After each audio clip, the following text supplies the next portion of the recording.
Good evening, Danvers, and welcome to our February 16th Select Board hearing meeting. My name is Dan Bennett, Chair of the Danvers Select Board. This open meeting of the Select Board is being conducted remotely, consistent with Governor Baker's of March 12th, 2020, due to the current state of emergency in the Commonwealth due to the outbreak of the COVID-19 virus. The order, which you can find on the remote meeting page of the town website, allows public bodies to meet entirely remotely as long as reasonable public access is afforded so that the public can follow along with the meeting.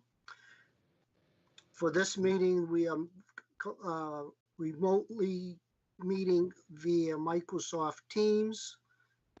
We do have members of the public that wish to participate under new business or as part of an advertised public hearing, needed to register themselves accordingly. Please note this meeting is being recorded and that some attendees are participating by video conference. Accordingly, please be aware that other folks may be able to see you and take care not to screen share your computer. Anything that you broadcast may be captured by the recording. As a preliminary matter, permit me to confirm that all members and persons anticipated on the agenda are present. Fellow board members, when I call your name, please respond in the affirmative. Maureen Bernard. Yes. Bill Clark.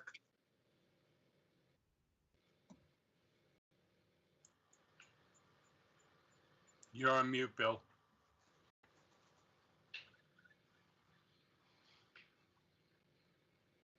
I'm present. Can you hear me? Thank you, Yes. Bill. Yes, we hear you now. Thank you. Okay. David Mills. Yes, thank you. Here. Gardner Trask. Yes. The board tonight is followed by a number of staff members. I'll read who I recognize. Obviously, the town manager, Steve Bartha. Is Jen Breaker with us tonight? I don't see her now. Kathy Ellsworth, town clerk. Here. Director of Administration Finance, Rodney Conley. Here. Director of Land Use Community Service, Aaron Henry. Here. Steve, would you read off who else you have with your staff? Yes, thank you, Mr. Chairman. We're also joined tonight by David Fields, our Director of Planning and Economic Development. Jill Summit, our Treasurer Collector, is on. David Lane, our Director of Utilities and Public Works. Clint Allen, our Assistant Director of Utilities and Public Works. And Stephen King, Town Engineer. And just looking back up the list, I believe that's everybody. Thank you very much. Also on the agenda tonight is Steve Horn, Eric Mitchell, and a guest with us tonight is Matt Duggan. Are there any other pre-registered guests? Okay, thank you very much. All supporting materials that have been provided to members of this body are available on the town's website unless otherwise noted. Public is encouraged to follow along using the posted agenda and materials. We will now turn to the first item. Before we do so, permit me to cover some ground rules for effective, clear conduct of our business and to ensure accurate meeting members. I will introduce each speaker on the agenda.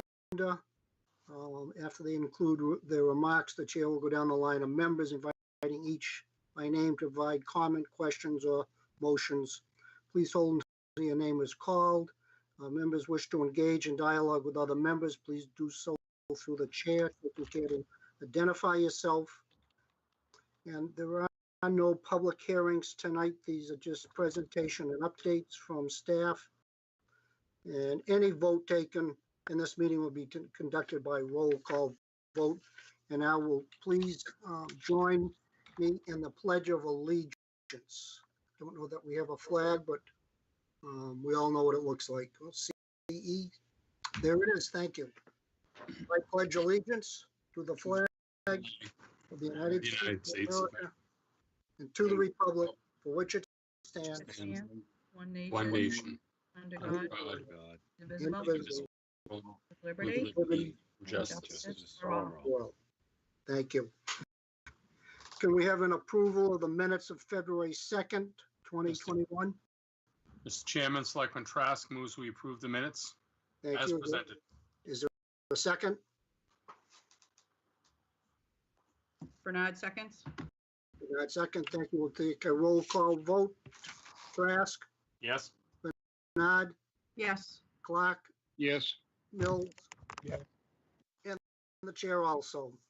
At this time, is there any new public business to be heard? Thank you. We'll go to item 3, introduction of 2 new board committee members, Steve Horn to the Municipal Light Board and Eric Mitchell to the Finance Committee. Mr. Town Manager? Thank you, Mr. Chairman. I'm also excited to introduce Steve and Eric. In keeping with past practice, as new members are appointed to boards and committees, whether those are select board appointees or not, if those appointees have not, been before the select board, we'd like to invite them to introduce themselves, and so that you all can put faces to names as they go about working in service to the town. So we have, I'm going to take them out of order because one led to the other. We have Eric Mitchell on the call. Eric is leaving the light board to join the finance committee. You did receive some background information on Eric. His job title is a little out of date. When he first reached out to the town, he was the vice president and chief operating officer for Pathways for Children, but he is now the president and CEO of Pathways for Children. So without further ado, I'll allow Eric to introduce himself to the board. Welcome, Eric. Thank you. Thank you, Steve, and everyone. Having been here before, and Steve kind of gave my background on my work, coming off of the Municipal Light Board, but I'm still on the Cultural Council, and, as a Danvers resident, really believe in giving back to the community and participating, and I'm just happy to be able to do that with the Finance Committee. Very good. Welcome. I know you'll do a good job on the Finance Committee. Thank you. Anyone else have any comments, questions? Thank you for your service. Thank you, Eric. Thank you. Great. And our other guest, Steve Horn, will be sliding in to fill Eric's seat on the light board. Steve also reached out to the town wanting to get involved, has a background in utility software, which is a perfect fit for us on the light board. He's been a long time volunteer in a number of ways with the community and decided it was time to join a board. So Steve, I don't know if you want to introduce yourself to the board. Sure. Really looking forward to working with the team, with the utility board and the electric board. I've been in the industry for about 20 years now, selling meters, gas, electric, and water with software and systems. So I'm looking forward to bringing some of my education. And for you, those who don't know me, although I know most of you, been a Danvers resident for about 45 years. My wife teaches at Thorpe School, and definitely wanted to give back to the community that's been so good to me. So thank you very much and appreciate the appointment. Thank you, Steve, and thanks for coming tonight to say hello to us. Yes, you know everybody on this. Thank you, Steve. Thank you very much. I enjoyed my years on the Municipal Light Board as a volunteer before I became a selectman. Oh, good. Thanks, Steve. Go Clark. It's kind of eerie to hear you talking without your voice. I'd swear it's your dad. Thank you. Thank you. Well, it's good. I'm excited to join, to give something back like all you have. And, obviously, as you know, my dad would want me to do too. So I'm happy to do that. Thank you, Steve. Have a good night. Thank you. Well, Mr. Chairman, I'd be remiss if I didn't make 2 points real quickly. One, we have both of these gentlemen filled out our talent pool form, and that's the document we keep on the website and we periodically push out on social media and drop off. We used to drop them off at places like Dad's donuts at the libraries on Saturday, back when we could actually meet in person. But this is the form we've been using very successfully the last 5 years to bring new voices and faces into the municipal process. So anybody who may be listening tonight, you can find the talent pool form on the website. We don't have to have an opening. You can just fill it out. Let us know what your interests and skills are, and eventually we'll try to match you up with an opportunity. And just as for those who may be watching, so the Finance Committee is appointed by the town moderator. So Eric was appointed by Pat Frazier. The Light Board is a town manager appointee, but the form will identify, we have a number of committees that are appointed by the Select Board, several that are elected, including town meeting, which our guest, Mr. Duggan, serves on. So lots of ways to get involved. Thank you. Thank you. Next item on the agenda, the Finance Director will discuss FY21 second quarter revenue and expenditure reports. Welcome, Rodney. Thank you. Through you, Mr. Chairman, what we have in front of us tonight is the quarter two update of FY21. You'll notice not on the expenditure side, but on the revenue side, the budget numbers might look a little different than the first quarter. That's because we had our recap, our tax rate setting, and as part of that, some of the local receipts in particular were adjusted based on a first quarter of actuals. So in that section, the budget may be off a little bit from what you saw when we passed the budget back in June. I'll tick off a few, but if there are any questions after, feel free to jump in. Real estate and personal property, as expected, are on track. Motor vehicle and boat excise look like they're down, but again, those are timing. Those are springtime bills for the most part. The first revenue category that's of concern, which we've talked about for several months now, is hotel motel taxes. We have 2 quarters in and we're at 43.6%. Depending on how it shapes up over the next 2 quarters, it looks like that could be a potential revenue shortfall. Luckily, the other similar tax, the meals tax, looks like it's on target. It's slightly above now, but I think when we get to the end of the year, the way things are progressing, we should be able to at least reach our budgeted amount, but not exceed it as we have in prior years. Another one of note is the in lieu of taxes. So again, that one was adjusted as we talked about in quarter one. We still have not received the FY20 pilot payment from partners, and we couldn't conservatively estimate that we'll receive their payment in 21 yet either. So as a result, that was stripped out. Otherwise, it is pretty much on target in terms of in lieu of taxes.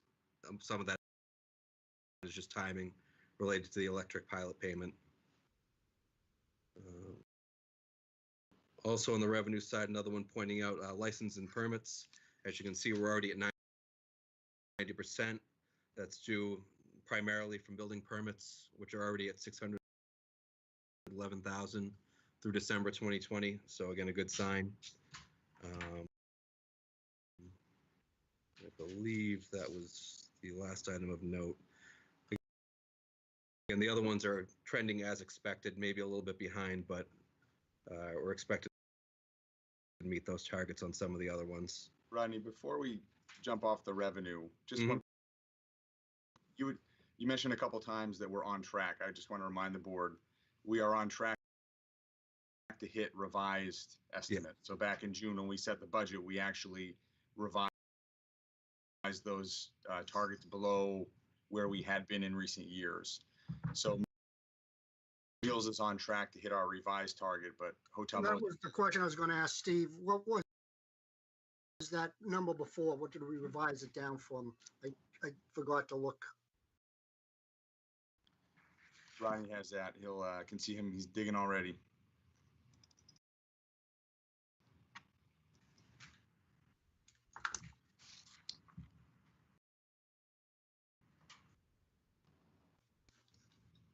We looking for the hotel or the meals? Sorry. Well, we might give us both while you're there, while you're looking. So the hotel motel tax, it started in March at 1.55 million estimate. We dropped it to 1.35 when we passed the budget in June, and it's now based on the tax rates setting at $915,000. So again, over $600,000 drop in our estimate. So we're on track. We're actually still not on track to hit that, even that 915,000 number. In terms of the meals, it started at 905,000 in March. We dropped it to 755, and then at the tax rate setting, we dropped it at 600,000. When I say on track, it's on track to hit that 600,000 number. Okay, thank you for that update. Sure. Any other board members with questions? We're gonna have questions on the expenditures? He hasn't done those yet. You know that, okay, I just don't want to miss it. You won't, we'll let you know. Rodney, want to go ahead? Sure. In terms of expenditures, general government is as expected. It also includes FinCom, which is unexpended at 230,000, which I'll touch on a couple points down. Public safety, fire overtime is at 63%. We're hopeful that we can be able to rectify that through some surpluses in the permanent salary, as well as maybe in the police permanent salary budgets to offset what looks like it'll be an overage in the fire overtime. Education is tracking similar to previous years.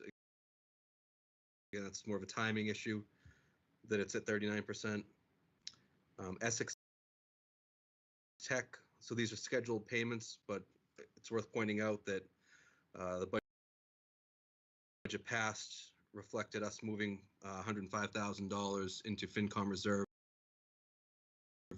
for later discussion and a potential reduction in their assessment. Essex Tech did not reduce their assessment, so their number is at the $3,085,000. So at some point, in order to make the full payment that we're required to, we would need a transfer from the Finance Committee into the Essex Tech budget. 130, 105. 105, thank you. Yeah. Public Works is as expected. Now, as of December, we had a snow and ice budget well under 50,000. Then January and February happened, so we're over 50% now, pending some billing and other costs that need to be quantified. But so that will eat into some of what looked like a surplus on paper at the end of December. Land use and community services is expected some potential savings there through a couple of vacancies.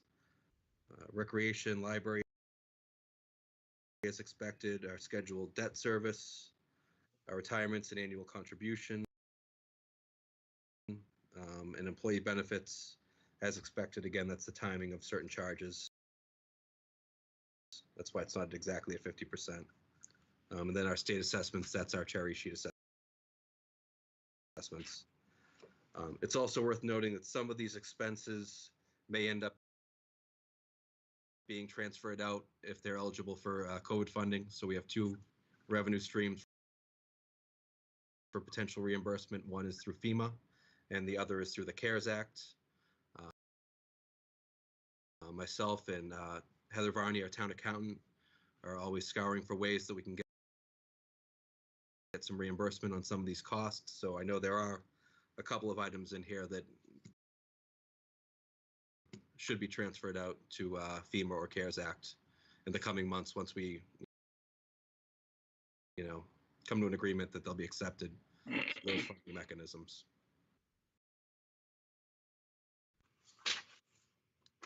Okay, Bill, you had a question?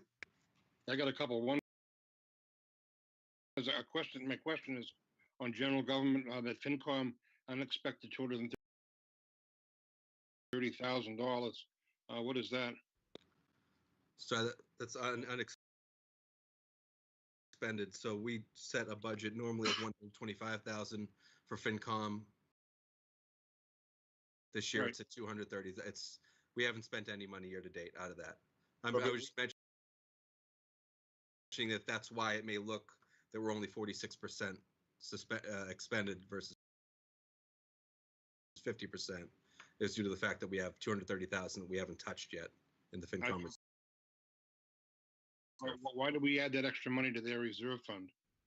To So cover the money we reduced the Essex Tech assessment budget by. Okay, yeah. Okay, thank you. An observation on the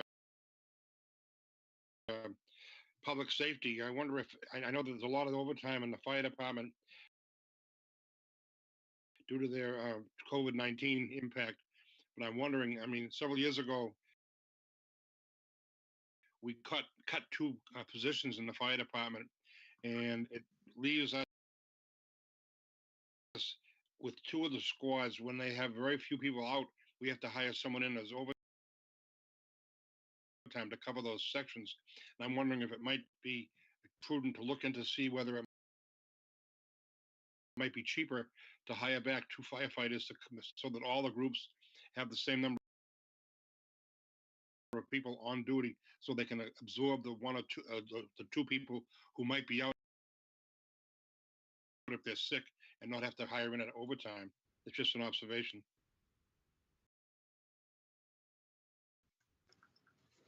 Thank you. All set, Bill? Yep. Any other members with questions? All set. All set? Yep.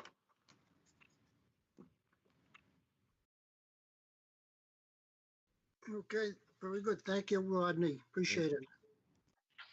Number 5, the board is requested to vote to approve the sale of $13,022,270 in general obligation bond anticipation notes related to school water sewer projects to Jeffries LLC at par and accrued interest, if any, plus a premium of $94,541.68.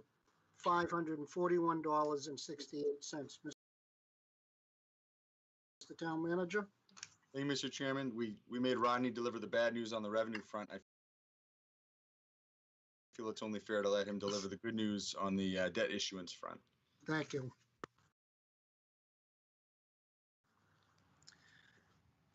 Sure. So as mentioned, we went out for a short-term note to cover $13 million in projects mostly related to the Smith School. That made up $10 million of it, as well as some other money for some water and sewer projects, as well as the Highlands roof. We received 6 bids. Jeffries LLC, as you noted, was the winning bidder. The coupon was 1.25% with a $94,000 premium, which means it's a net interest cost of only 0.1472%, which is a great rate for a short-term borrowing owed to general market conditions as well as S&P. Once again, affirming our AAA credit rating. So this was, if you remember, we were awarded the AAA back in 2019. This is the second time they've affirmed it, both times in the middle of the pandemic, which again, I think is something the town should be proud of. They noted, as usual, a strong policy, strong budgetary flexibility, strong liquidity, and a good economic base for the town. This short-term note will extend through October, and then in October, depending on market conditions, we'll make the decision whether or not to permanently finance at hopefully a good rate. Otherwise, we could always roll over the note, depending on the long-term planning of the debt budget. Thank you, Rodney, and you accompanied this with the ratings direct from them. And I'd just like to, it's an excellent report. Everything pretty much is favorable. But I think we should point out on page 6, under pensions and other post-employment benefits. Do you want me to read it, Rodney, or do you want to kind of recap what it means to us?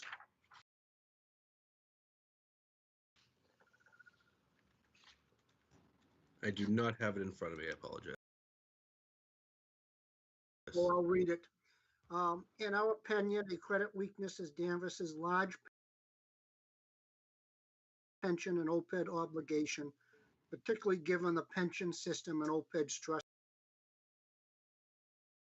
low funded ratios. While the use of an actuarially determined contribution is a positive, we believe some of the assumptions used to build the pension ADC reflect what we view as slightly weak assumptions and methodologies, which we believe increases the risk of unexpected contribution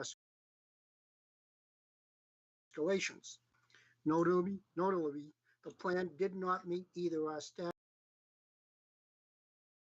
or minimum funding progress metrics in the most recent year, indicating that the current plan assumptions are not making progress in funding the outstanding liability. Although the town continues to pay its full ADC, if pension costs increase faster than the overall budget, the operating budget could be pressured. So through you, Mr. Chairman, so that's, we have our assumed rate of return for our pension valuation. Right now, that's at 7.5%. We've dropped it a couple of times in recent years. It was at 8, then it went to 7.75. Now it's at 7.5. I believe the S&P number is more like 6.75. It's something that the retirement board wrestled with this most recent valuation, and I believe they'll look to probably lower it in the next valuation, which will be January 1st, 2022. The issue with the assumed rate of return is, again, that'll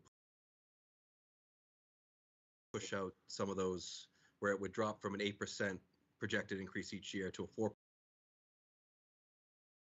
4% in a few years.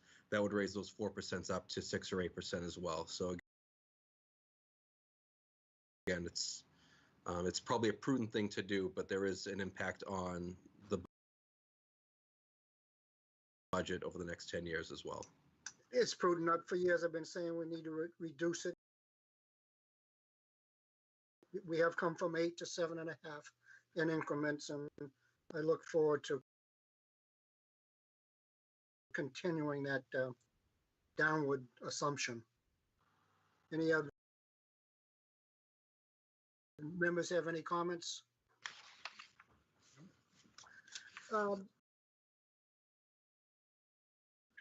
Kathy, Town Clerk, do you need this motion read in its entirety? I think you need to vote each piece. Rodney, would that be correct? Or are you taking one vote for the whole thing? Yes, there's 5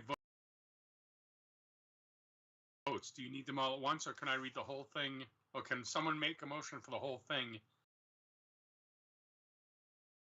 and we vote all of them? I saw a nod. Yeah, Rodney's nodding. I think that that should be fine. Yep. Read it in its entirety and take a vote on its entirety. One vote. Gordon, you want to read it? Mr. Chairman, Selectman Trask motions the following. Voted to approve the sale of $13,022,270, 1.25% general obligation bond anticipation notes, the notes of the town of Danvers for February 25th, 2021, and payable October 22nd, 2021 to Jefferies LLC at par and accrued interest, if any, plus a premium of $94,541.68. Further voted that in connection with the marketing and sale of the notes, the preparation and distribution of a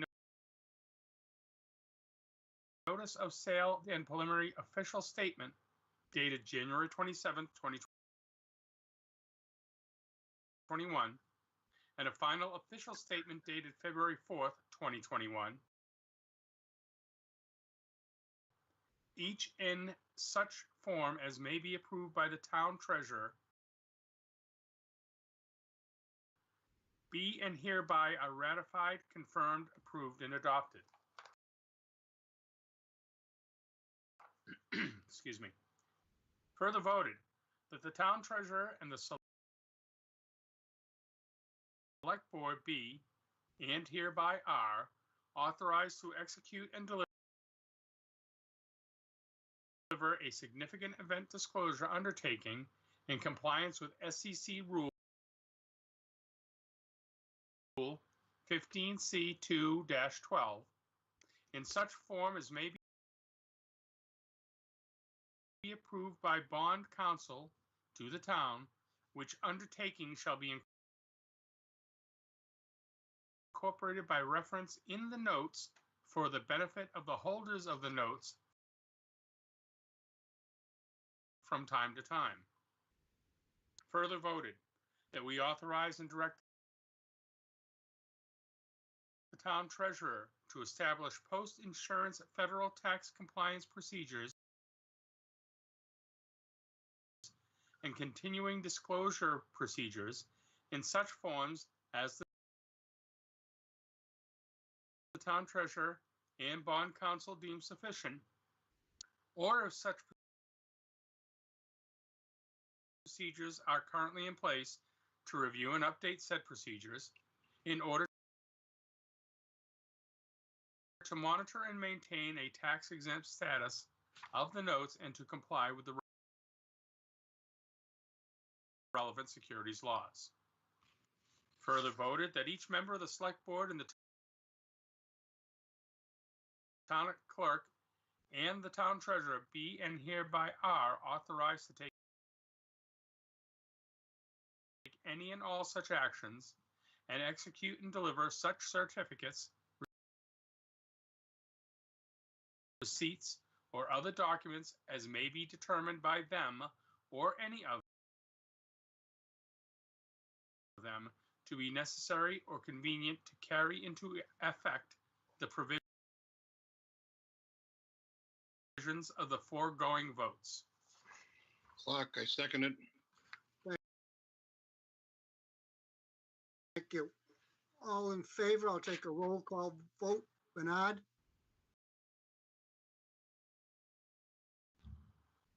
Yes. Mills?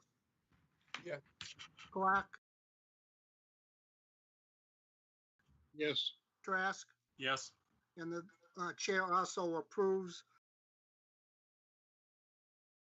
It's unanimous vote taken by roll call. Please note, board members, Jill needs us to come sign these documents. She's got them all ready for us tomorrow if you can, or Thursday. I think Friday will be snowing, but if you you need 3 signatures at least, I believe. Okay, thank you. Chairman, Yes, if I could ask, I realize that where town hall is open by appointment only while we're in COVID. Are town hall hours late on Thursday still by appointment only? Yes. All right, then I'll be in on Thursday. Thank you. Great, thank you. All right, very good. Is that all you need, Mr. Town Manager, on that? It is. Thank you. You're welcome. Thank you, Rodney. Thank you, Jill.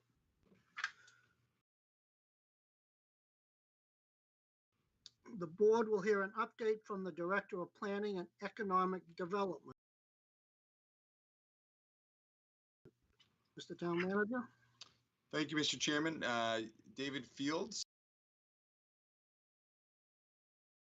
is on the call with us tonight. I think momentarily he'll be sharing his screen with the board to run through some slides that he put together. You received a letter from David with your packets on Friday describing generally why he is before you tonight to talk about some updates and some opportunities in the downtown that he and his staff have been working hard on. And with that, I would turn it over to David and let him run through his presentation. Welcome, David. Thank you very much. Thanks for having me. Mr. Chair, if you don't mind, I will share my screen for a short Go right ahead. slideshow. Yep. Thank you. Everyone see this? Yes. Fantastic. All right, so Steve briefly mentioned I'm here to talk about the downtown tonight, specifically what we're attempting to call the civic space of downtown in Danvers Square. So I'm just quickly going to talk about the rezoning history, move on to physical improvements about what we're actually doing, then discuss how we're doing this, how the money got to us and what we're going to do with it, and then outreach efforts to property owners and business owners within Danvers Square. So a bit of rezoning history and just geography. The area we're talking about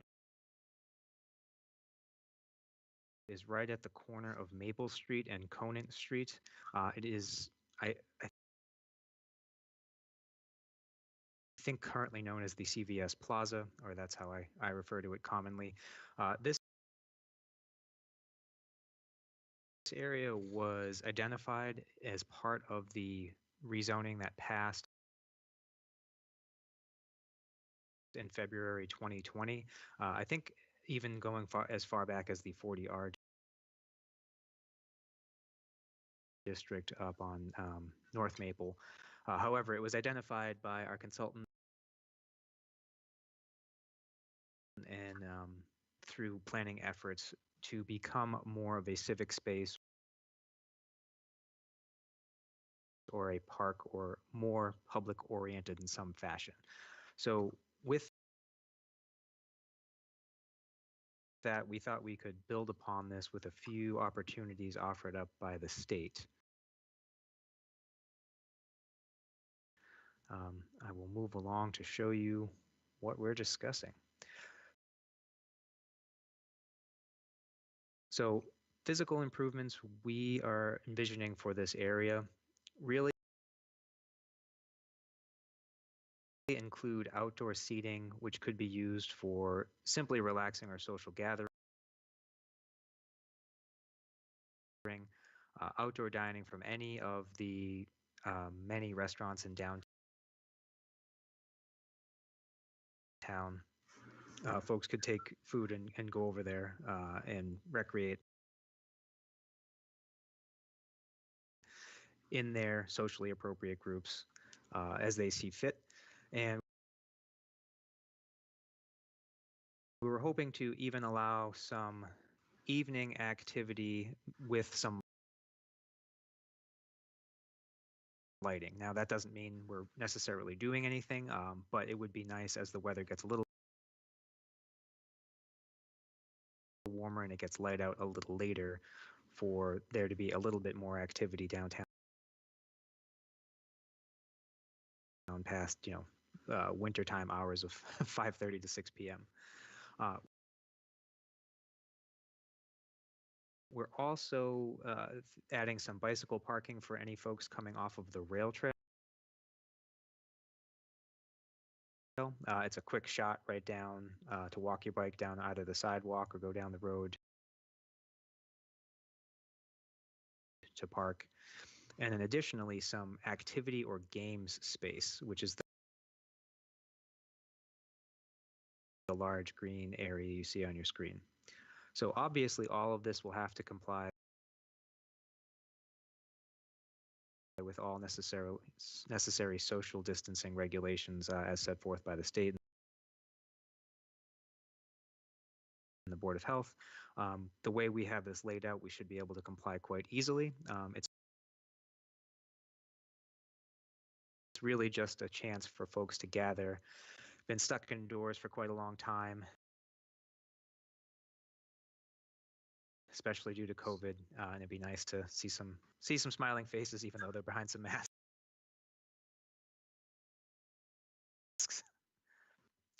So moving on, this is a photo of, I believe, downtown Norwood.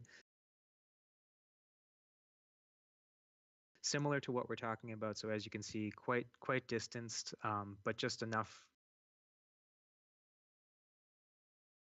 of an area where there's some activity going on and it allows you to meet with folks in your home network outside of your living room, really, at this point.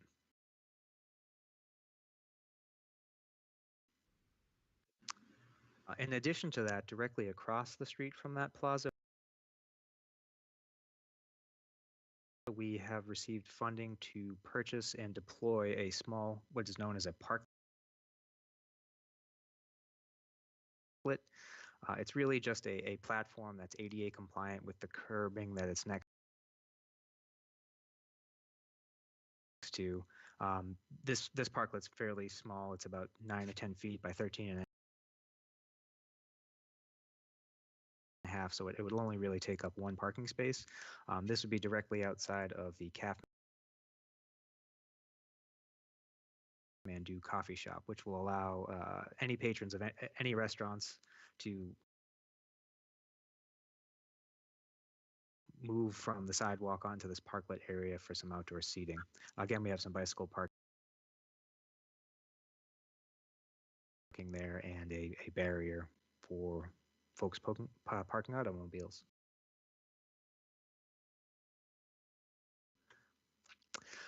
So this is just a small shot of a parklet that was deployed in Melrose. So similar to what we're discussing, this one's even a bit larger than I think we're envisioning.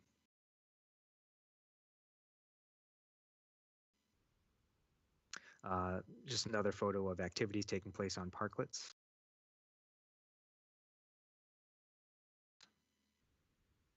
And then moving into funding, I mentioned we received some help for these. The bulk of the funding for these projects was coming from the Mass Department of Transportation. They have a program called Winter Shared Streets and Spaces. We applied to that program and were successful. That money will mostly be used for the physical improvements I'm discussing, so things like purchasing planters, purchases of the parklet, any picnic tables, lights, and landscaping would come through that funding stream. We also received a small grant from Mass Development called through the Commonwealth Places grant program. That is actually a matching grant fund and it's a bit of a unique one. So Mass Development will give us $8,000 if we can crowd fund $8,000 from the community or private parties. So it's not necessarily free money. The community itself has to have some skin in the game, but we think we can pony up $8,000 with a significant outreach effort, and that money will mainly be used for the activities to take place. What activities though they are currently, I can't really go into detail because it's mostly COVID dependent. Obviously, we'd like to be able to open it up as much as possible, but we'll see as we move through the pandemic. So as I mentioned, the Mass Development money will be available to peruse the website, I should say, on March 1st. It's through Patronicity. We're calling the project Popping Up on Maple Street. So this website will be launched March 1st, so anyone can go on, donate as little as $1 or as much money as they'd like. It could be 8,000 to this program to help us match Mass Development's funding. So feel free to check out the website for anybody looking at home. It'll be live March 1st. And then moving on from there, we're also going to be conducting outreach throughout this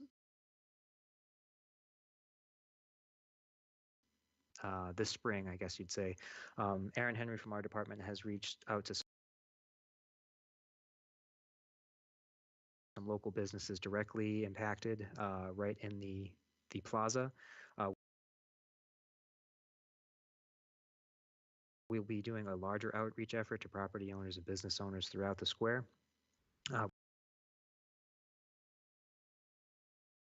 We hope we have their support, and we're also available for emails or calls from anybody who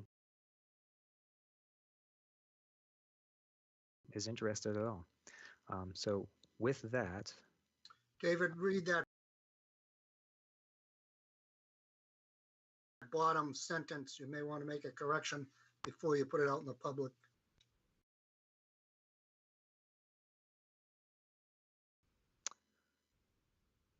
yes, okay, duly noted.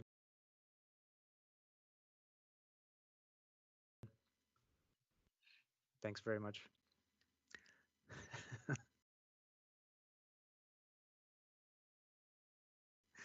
So happy to take any questions or discuss this any further. Surely. Maureen, questions?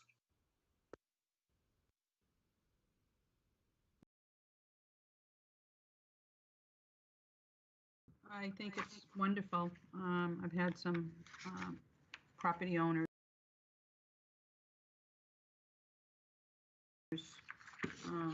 businesses in the square, mention about hearing about this grant money, and they're looking forward to it. Thank you. David?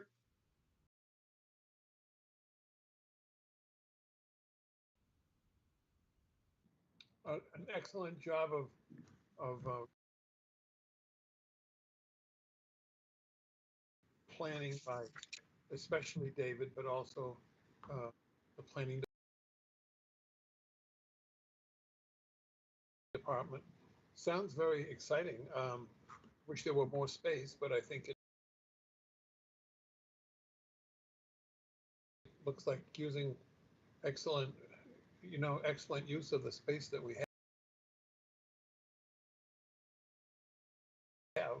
So good luck with that, and thank you. Thank you, David. Bill?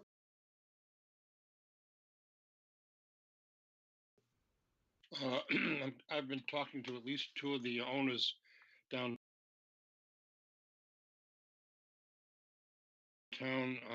One of them hadn't heard anything about it, and it's going to be right in front of his property. His business. I'm concerned about the 13 parking spaces that we're going to lose with this. Plus, I'm with this pocket park, which I didn't hear about before. That would be another space. So we'd be losing 14 spaces, including a handicap space that we'd have to somehow mitigate, I would think. The impact I see is dramatic to the Santander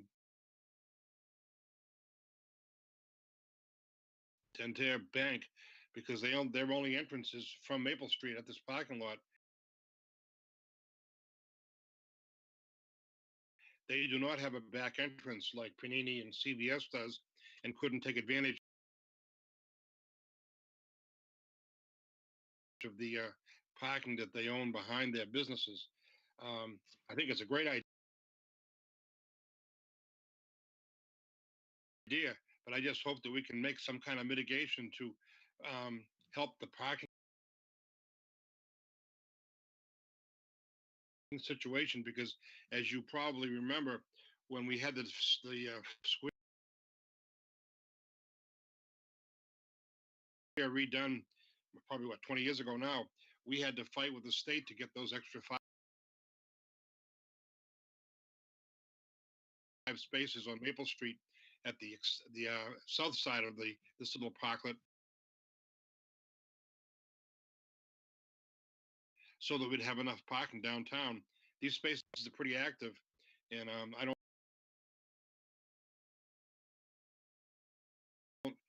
don't really respect the traffic study that was done on one day several years ago that may not show that this is very heavily used spaces.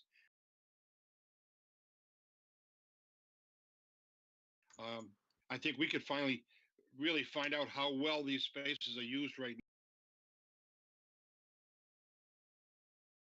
now, or the impact of them, by having a traffic person who does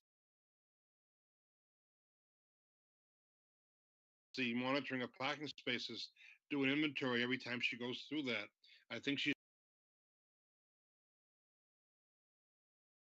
sweeps that spot twice a day when she's working, and we get some kind of an idea of how many spaces we've got to find space mitigation for. And I don't see any place that we can get mitigation easily. And 13 spaces or 14 spaces is quite a price to pay for the downtown businesses.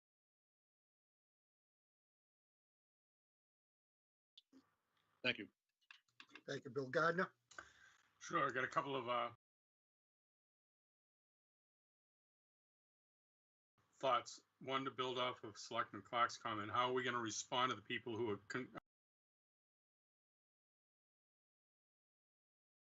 complained about losing those parking spots? That is a sizable number. You know,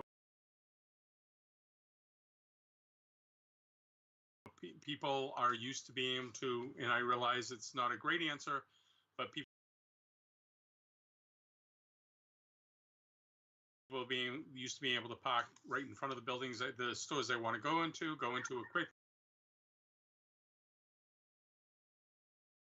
quickly, leave quickly, and head on out. So I'm just wondering what your plan is for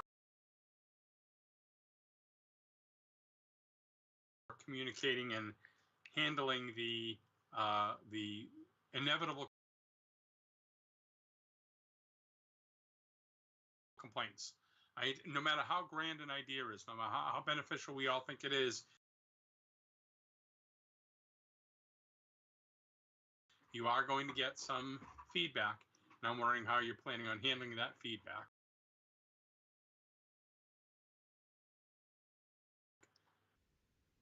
And then I get some other questions.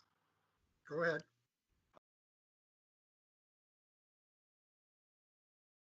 I would, sorry, David, just to share, and then I'll cede the floor, but I think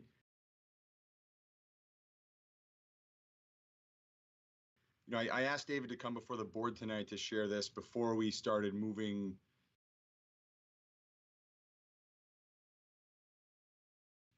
doing too much public outreach. One of the things we talked about last summer is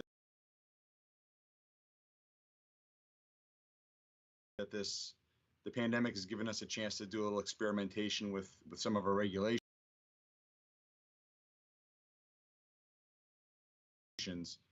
And through these opportunities, there's a trade-off, but it's a chance to do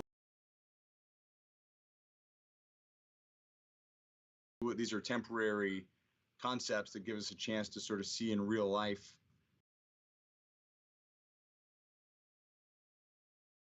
how these ideas and elements work. One of the main points that came up through the rezoning effort was that we have a very auto-centric downtown. Gardner, what you described is the convenience of being able to fly in, hop out of your car, grab something, and then take off. I think part of the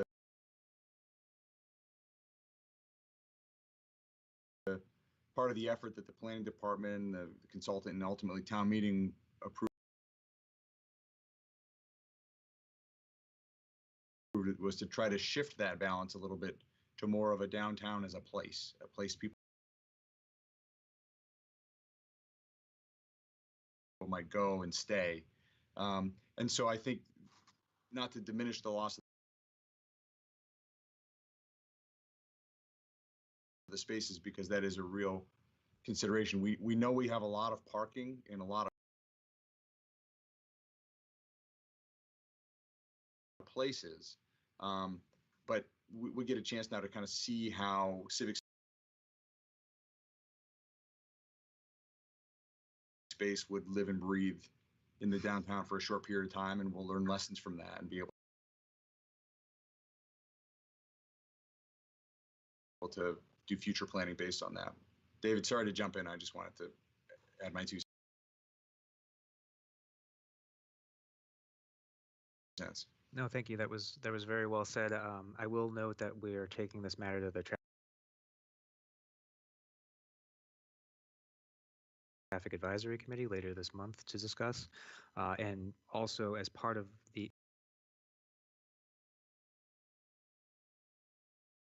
this effort, with some of the money we received, we were hoping to reinvigorate our wayfinding program to create signage to identify those other parking areas that folks may or may not know about that are located close by. So, A couple of other questions. Can we use the 40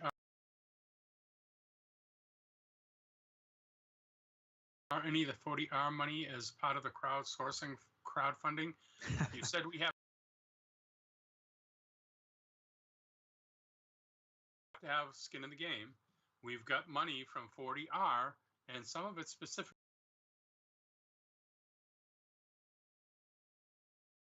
for the improvement to downtown. If we come up short in a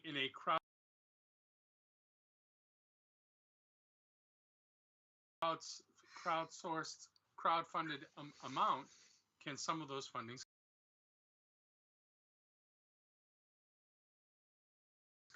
be used there? it's an excellent question, Gardner. It's a question that I have into mass development right now. We asked the question ourselves, so Very we're good. waiting.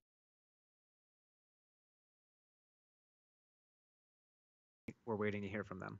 All right, can the parklets be movable? I mean, can we schedule moving them? As much as we would think a shop owner may want it and desire it in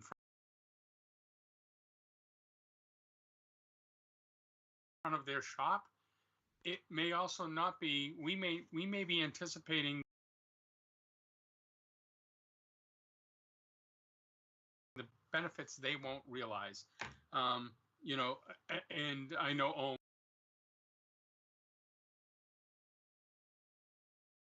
down at Kathmandu, and you said that's the first spot. Well, again, his business is very oriented in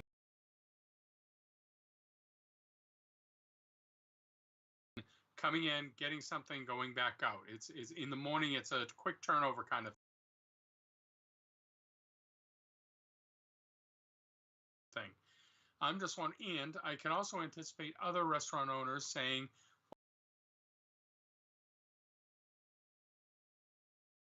well, what about me?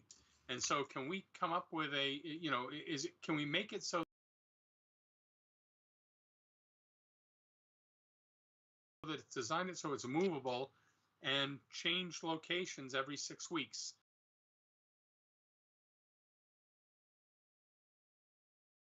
Move it in front of Fresh Market for 6 weeks. Move it in front of Supremes.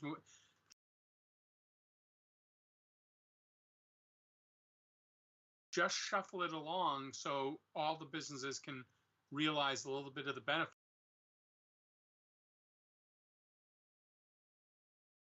as opposed to because if you put it in front of Cafe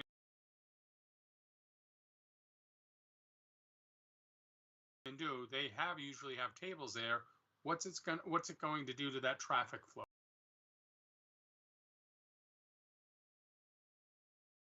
Is it, so I'm just wondering if you've researched the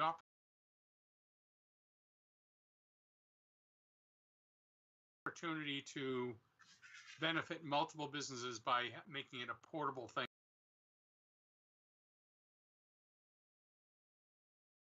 It's every few weeks moves.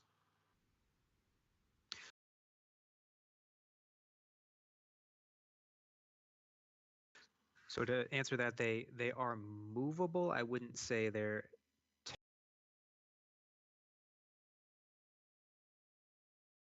technically incredibly mobile. We were envisioning this as a small pilot.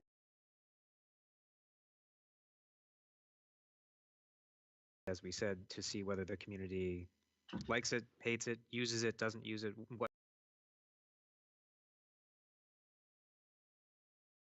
what have you. Totally open to the idea of moving it. I think when we came to you for the relaxed COVID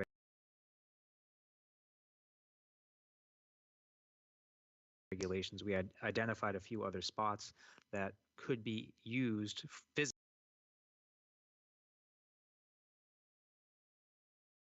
physically. We'd obviously have to work with those business owners. We had a few who said they did not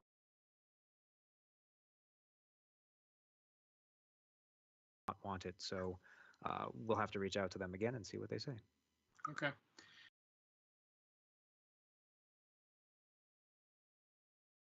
And then the last thing is more of a personal note than anything. When you show Flagpole Island,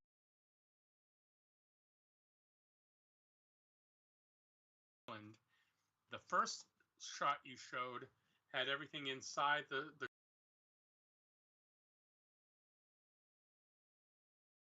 curbway, between the curbway on the inside of the island to the storefronts, and you had all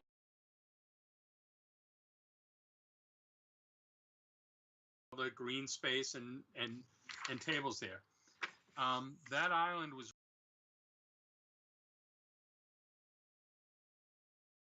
redesigned 20 years ago, and in the redesign that moved it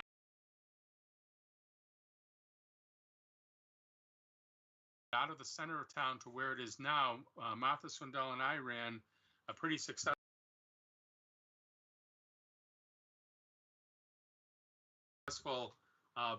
memorial brick program to pay for the flat fiberglass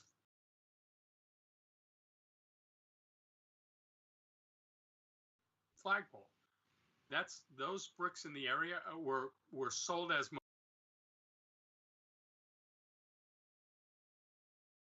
memorial bricks. I would not want tables on those bricks. That would be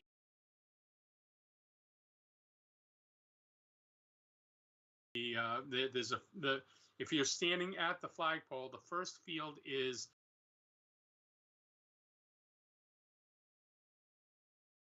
a field of memorial bricks for people who served, and then there's a gap, and then the next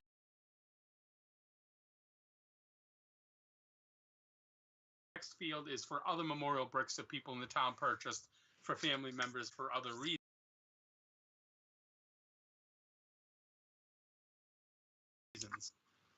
That is a memorial brick island, and I would not want to see tables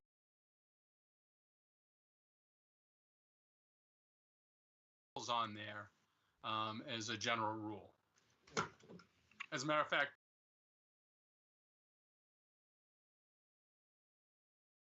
people keep asking me if we'll open that program up again, and maybe if we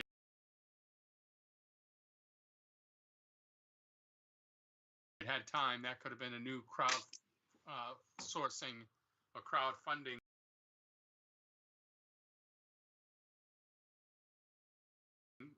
opportunity, because I have at least 50 people on a list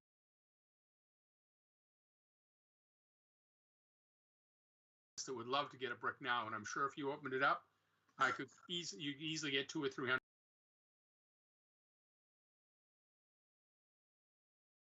more.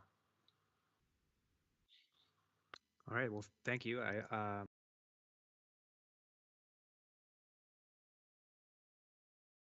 I'll look at the design again. I don't think we have any intention of necessarily putting the tables directly on the brick.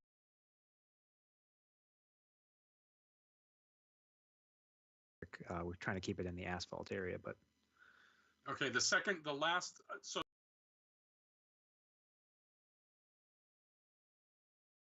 the first photo showed everything in between the curb to the building.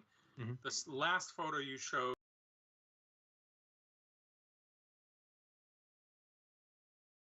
included that area as shaded as part of the area.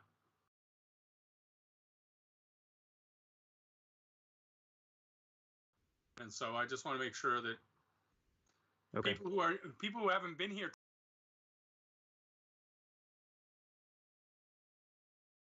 20 years and remember that, you know, sometimes you lose historic knowledge, but that's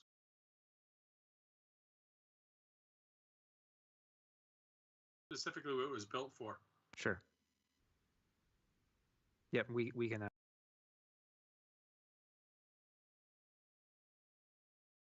Stay out of that area for sure. Thank you. Thank you, Gardner. David,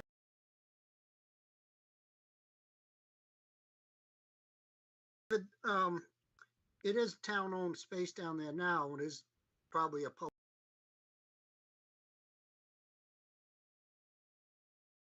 public space, but with you changing the use and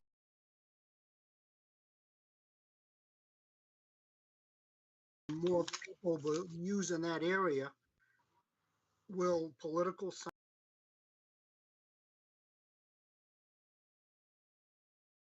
holding be allowed?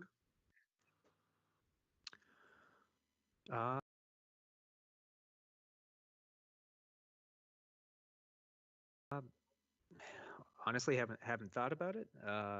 It is public right of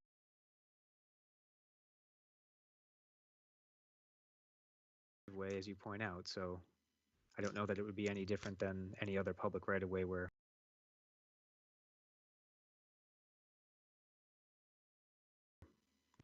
folks are holding signs. And then the other side of that is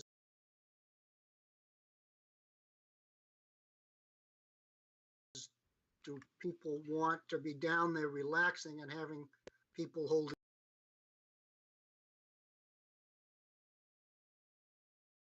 political signs in their face? Sure. Dan, So- this is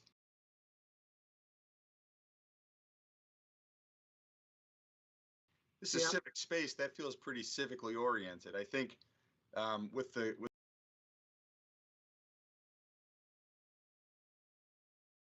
the suggestion that Gardner made about respecting the bricks, I think there will be space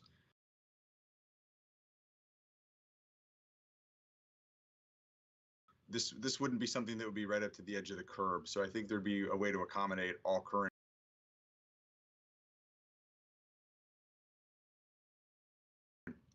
uses. And I think, yeah, to answer the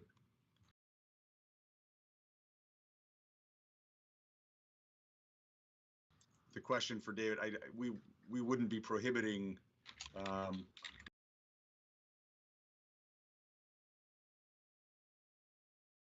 political speech where it's currently permitted in that intersection. I think Right, that, and I don't want to push those Yeah. people into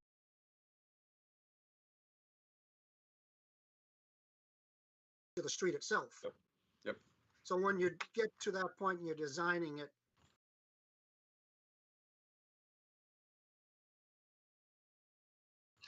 keep that in mind. Sure thing. Thank you. All right, thank you all. Thank you,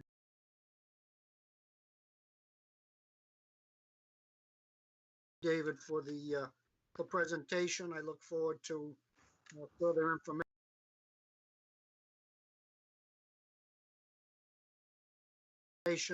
I will make a note that a recent trip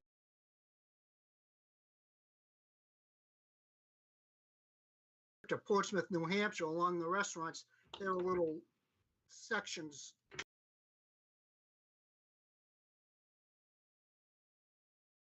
all along the sidewalk or street for people to sit and gather.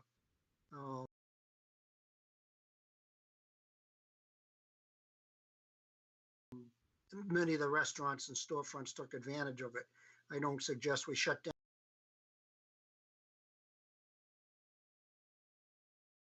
down all that parking, but it's something to consider.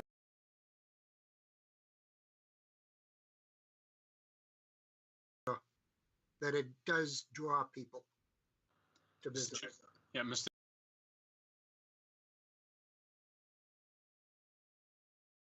Chairman, I'm sorry, one more thought is that portlet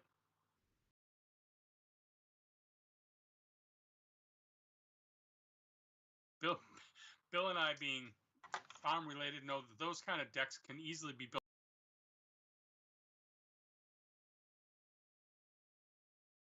on skids and moved. And I would presume that they would be moved out in the winter time. Of course they would.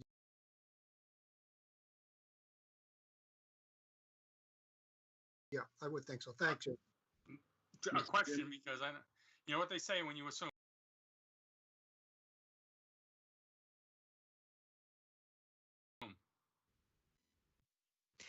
Yeah, those would be moved out. It's a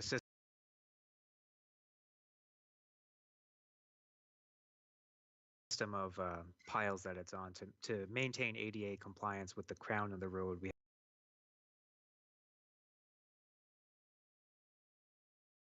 have to make sure that it's flat and level with the granite curb. So, yeah, but yeah, they will be.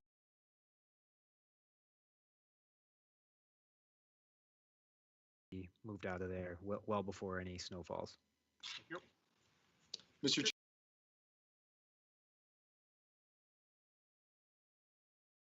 Chairman, may I, while we have David, may I give him an opportunity to give the board a very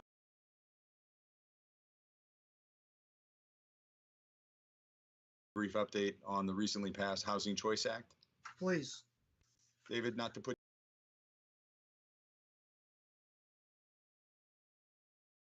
you on the spot, but do you want to highlight anything from the fairly large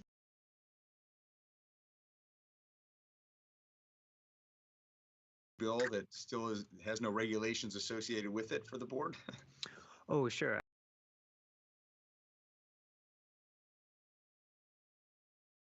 I believe a couple of weeks ago you received a written correspondence from me in your packet, but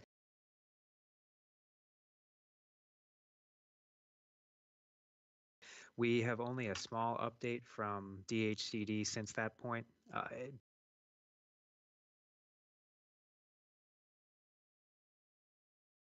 Basically, they said all towns are in compliance with the recently passed,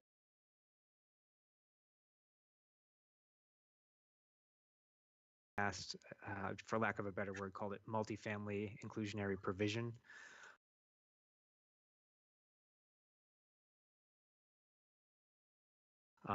Unless otherwise noted. So for right now, the town of Danvers is well in compliance, as are any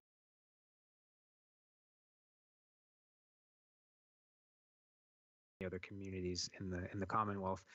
That said, I think going forward with the new zone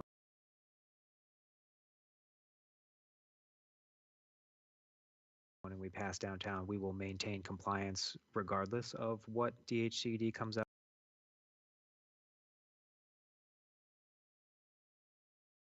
dealt with for future regulation and guidelines. So that was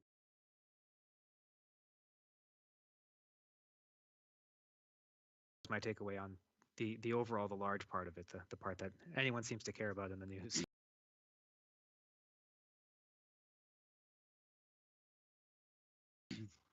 So the thrust of the legislation was to reduce the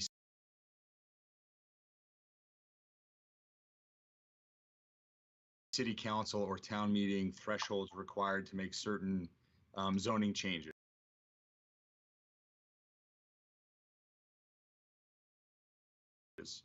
And that was included in the bill. David referenced the multi-family housing requirement for MBTA communities. I think that's a stretch.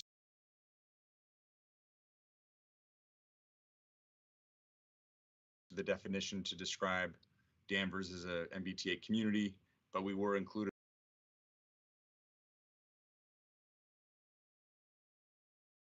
on the list. As David mentioned, we believe the recently passed zoning satisfies that.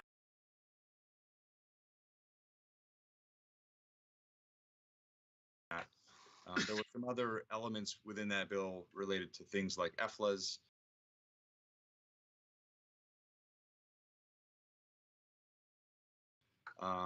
That I don't know that David has an update tonight. Maybe he could speak generally to that.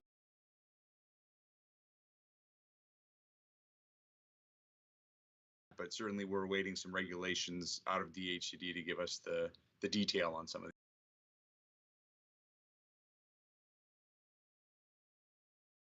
these aspects. Mr. Chairman, Yes, through you, I'd actually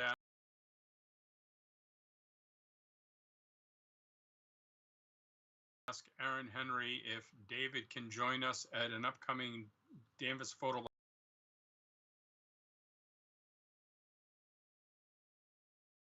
Housing Trust meeting to go over the changes. The trust is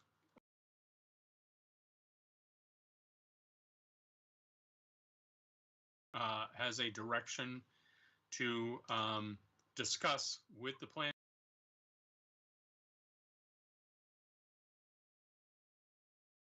board zoning, expanding our current multifamily inclusionary zone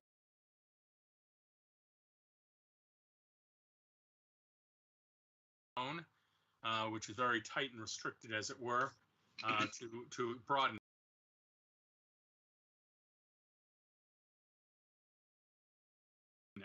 So this seems to dovetail into that trust's plan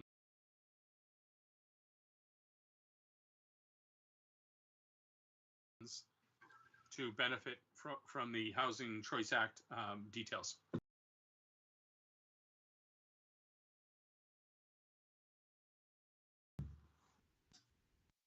thank you, Gardner. And as I understand it, this law is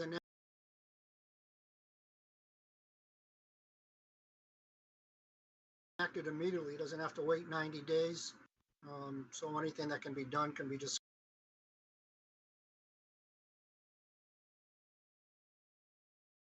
and move forwards with. Is that correct, Steve? That is correct.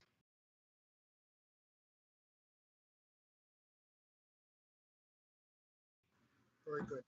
Mr. Chairman, Yes, yes, I Bill. hate to interrupt. I tried to get the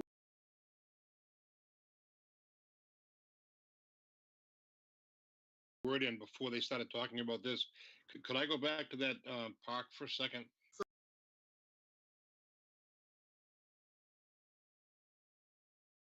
Certainly. I have an idea that you might want to consider for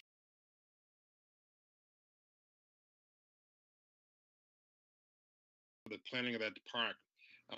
This is before any of our times, even before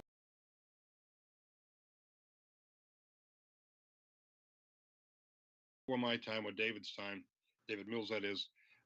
The square had a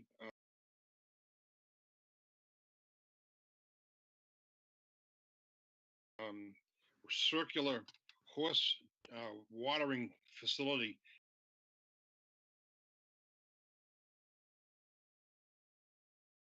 in the square that was removed from the square sometime in the 1930s or 40s.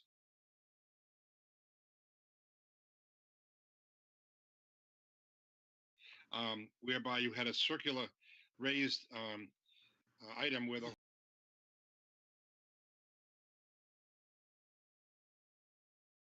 horses of people who were downtown could drink water while they were down there or having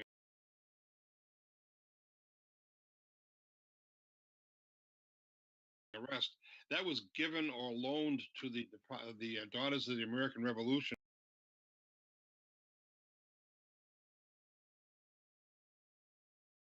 And is over on Holton Street right now, to the right-hand side of that building.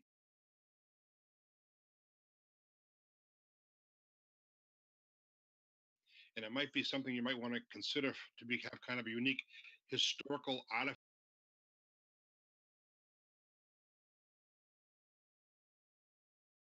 from the old Danvers Square that could be moved back there and be one of the major planters.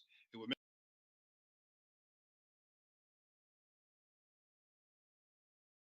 make a beautiful planter, and I'm not sure that they'd want to get rid of it, and I'm not sure that we can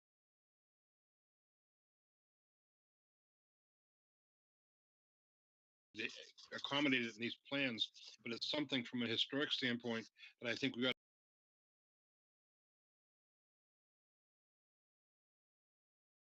to consider. And anyone can see that planter. It's over on Holden Street to the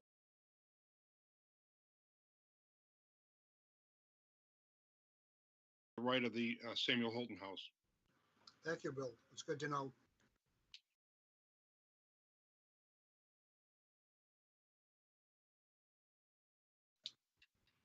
Okay. Anything else, David?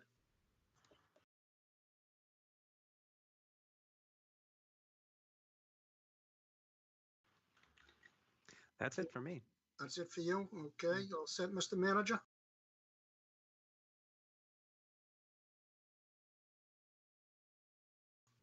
Yep, thank you, Mr. Chairman. I think all the board members have said what they need. Okay.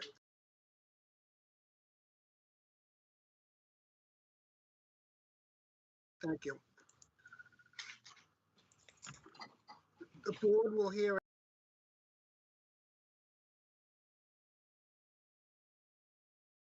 a presentation from DPW electric staff regarding the cost of service study and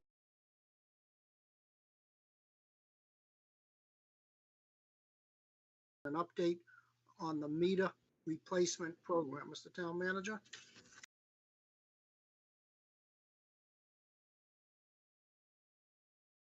Thank you, Mr. Chairman. We have David Lane and Clint Allen with us tonight.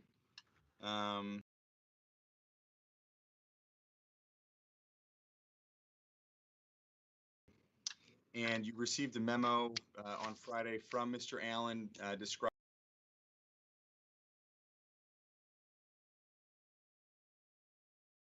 the study that was done last year and the recent action by the Municipal Light Board.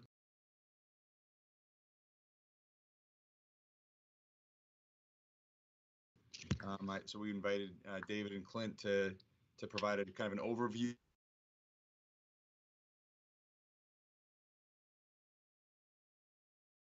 of that process and outcome and take questions, and then briefly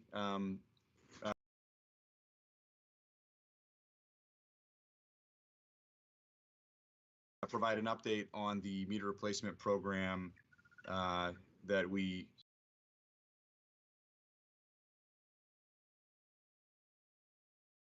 sort of started right as the pandemic hit and lost some momentum on. So with that, I would turn it over to David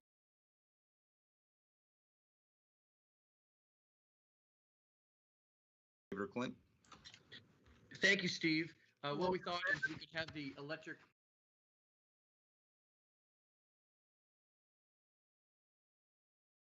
rate discussion first, take questions, and then we can talk about the meter replacement program quickly.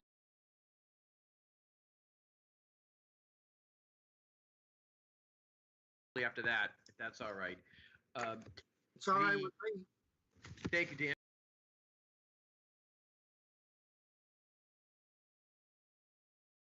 Appreciate that, Mr. Chairman. The cost of service study, I'm sure Gardner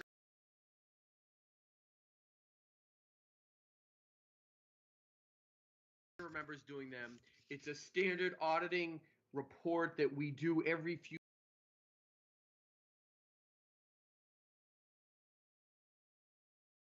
years in an electric division like ours. It takes a look at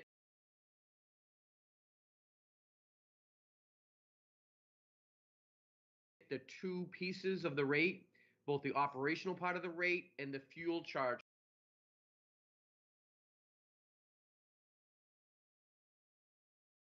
part of the rate, to see if what we're charging for rates appropriately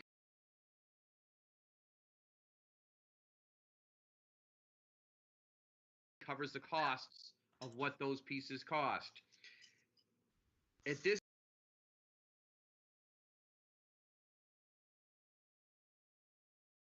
time, we did it was a very thorough cost of service study. It was a good report. We're very pleased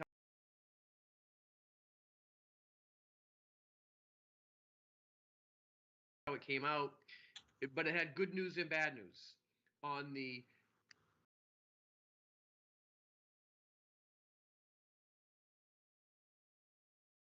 power supply, what power costs and how much we were charging the customers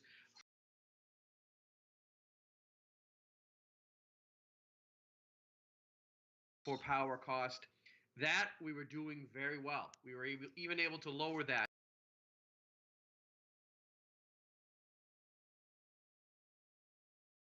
charge a little bit this year. However, on the operational side of the budget,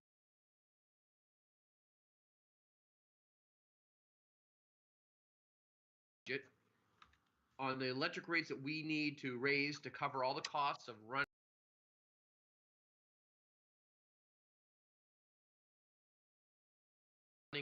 a utility right here in town, not the cost to buy and get the power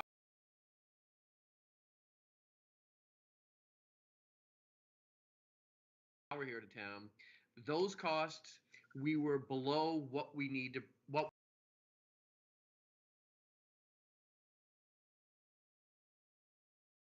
we need to bring in. Essentially, we're losing money each year.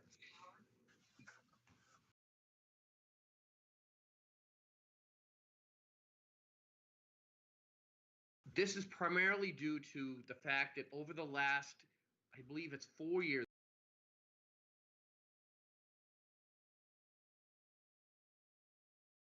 now, we've had very, very flat sales.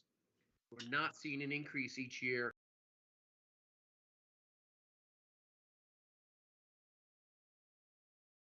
in electric sales like we were seeing for the decade before that.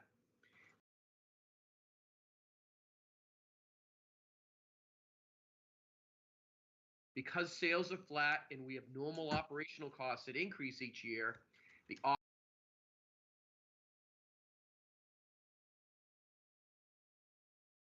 operational part of the budget had caught up with the rates, and actually the cost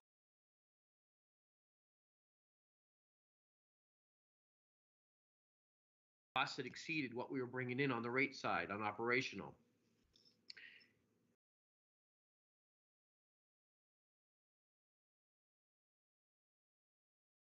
When we looked at the operational side of the budget and how we were charging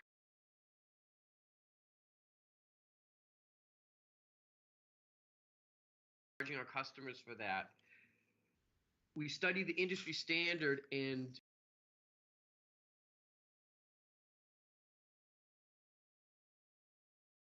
the recommendation of our consultant, and they found that we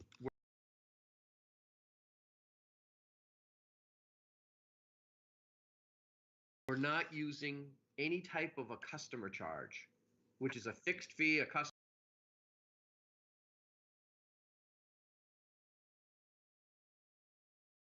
would have once a month, that would pay, and that is intended to cover base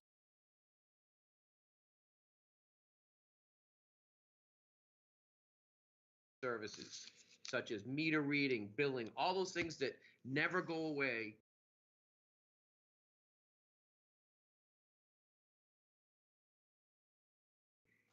And there are also those costs that even if one of our customer goes to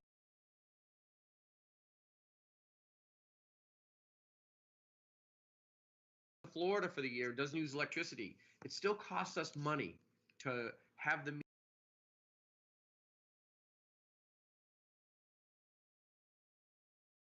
meter there and to read that meter and to have those people as a customer. So customer charges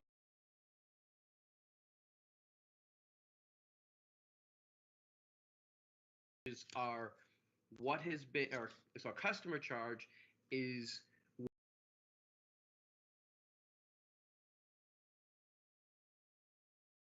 what has been recommended for us to add on to the electric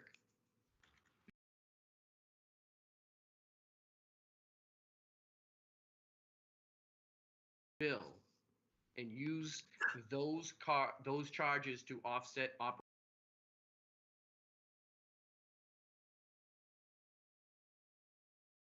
operational costs. It is something that we've recently done on the water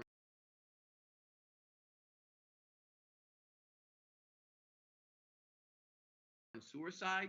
However, we had never done this on the electric side.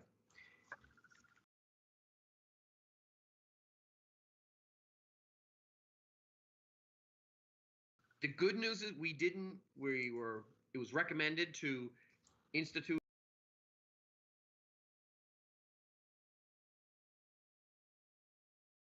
a much larger customer charge than what we ended up doing. Clint can talk about more about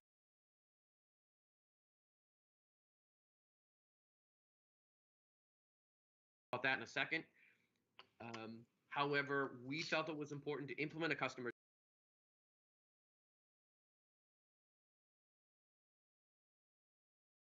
charge, and because of the offsetting decrease on the fuel charge,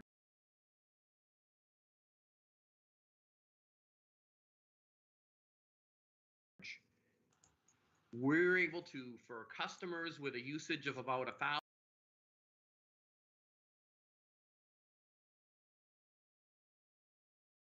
1,000 kilowatts per month, those customers saw no increase in their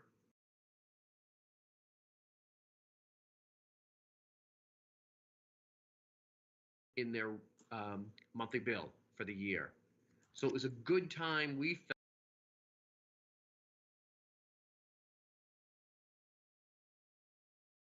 felt to implement the charge. We needed to do something in order to make the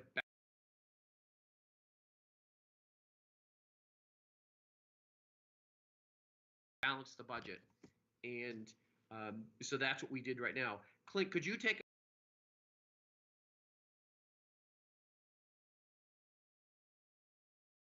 us through the specifics of what we implemented for a customer charge, the recommended, and what we got?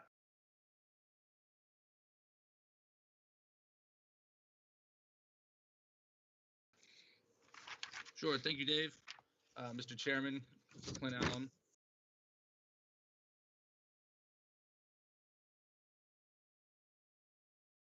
Assistant Welcome, Utility Clint. Director.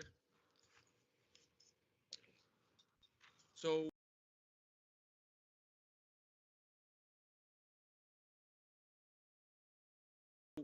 as David mentioned, we received our cost of service report last year.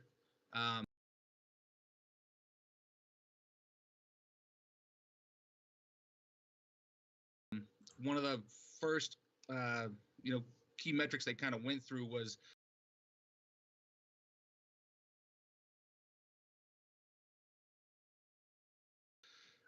they right away, one of the first meetings caught on that we had no customer charge.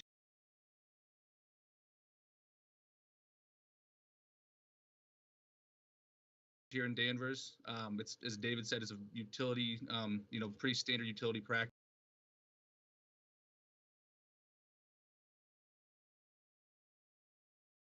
The investor-owned utilities have had one for a number of years. Pretty much all of our,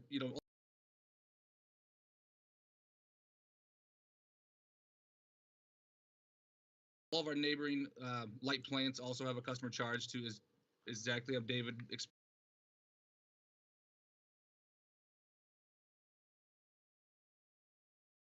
explained it to cover those administrative costs associated with,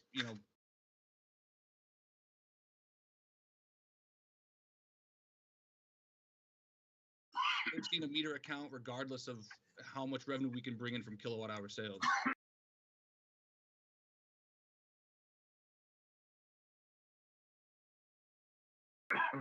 So the study had recommended, they went through and they basically looked at the value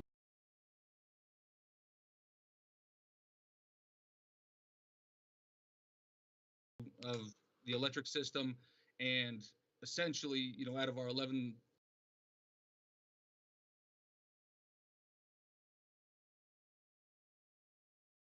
or so residential customers and our 2,500 or so commercial customers,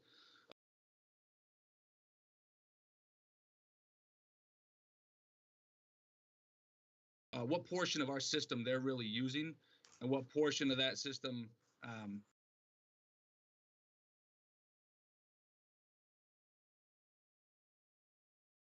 we need to basically recover, through our rates.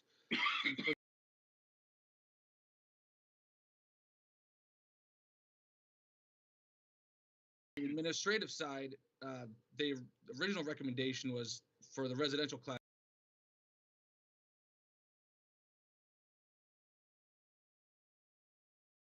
the $23.22 per month, and it,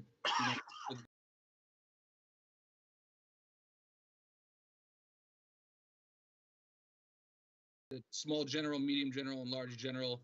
If you look at that, if you have the memo handy, it's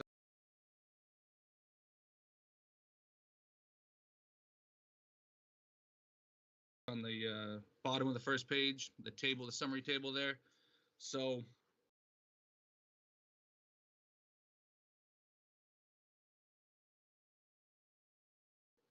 we took a look at, what they had recommended. We went,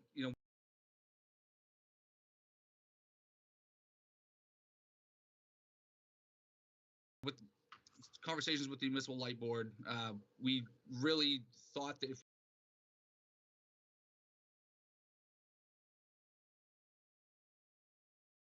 we try to implement something like that, not only is it a new concept to, to our customers, it's also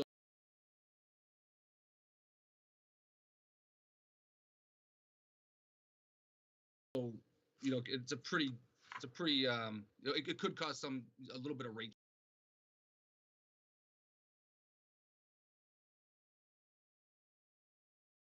shock, you could call it. So we had, going through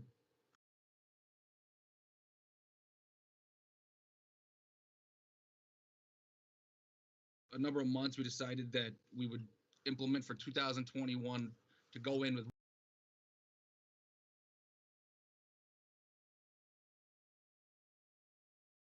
one-third of what the recommendation was, roughly. So for residential, that went from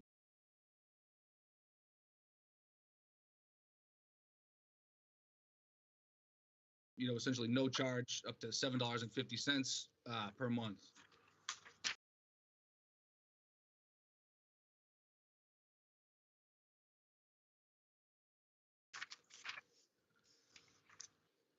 And as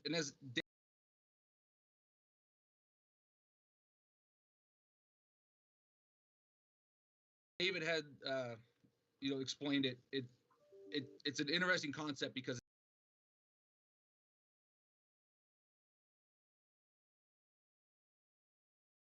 since it's a fixed charge, our lower use customers will feel a larger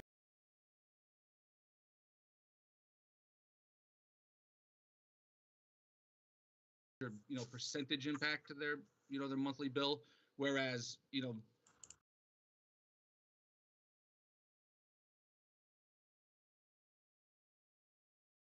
large customers, like if 2,000 kilowatt hours a month is your usage at your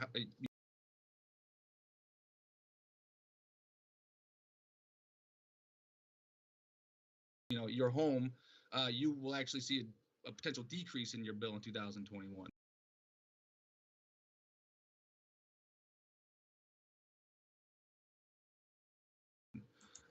So went through and we determined, the average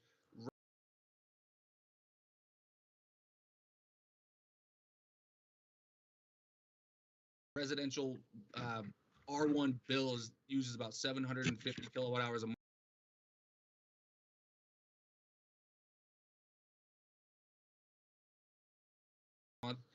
And with this introduction of this customer charge, they would impact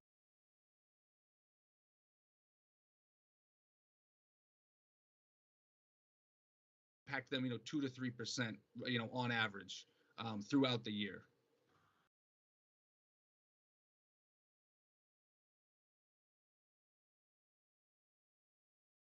So if you want to, we can take a look at the second page.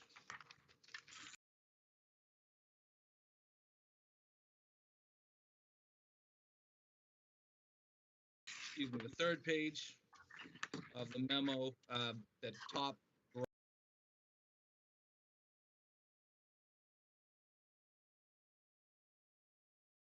graph is the 2020 to 2021 residential bill analysis.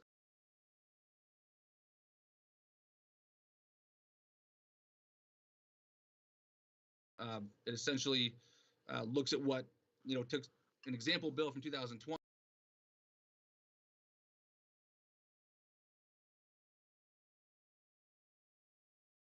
and then takes an example bill of 2021 based on how many kilowatt hours you use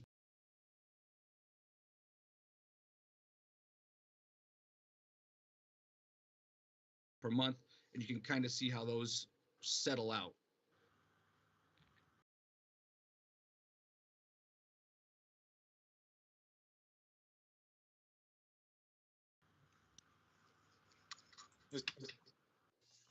I want to jump in for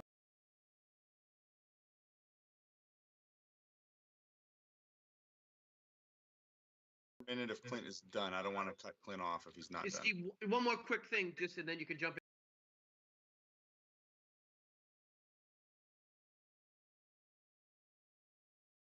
Is it Okay.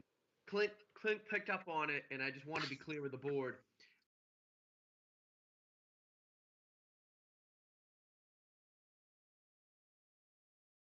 For our commercial accounts, those are the small general, the medium general, the large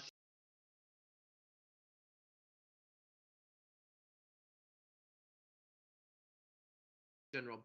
Those all had a customer charge previous to this. It was our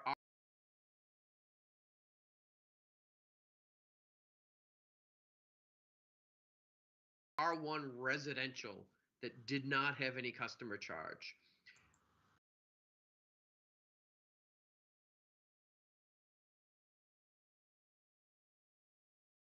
The cost of service study came up with the recommended charge for each of those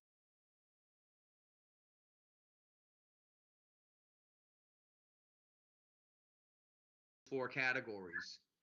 In the what we found on the R1,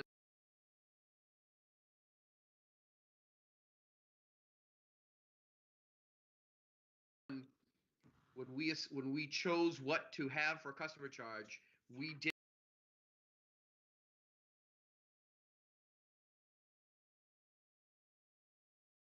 it at I believe it's 23%.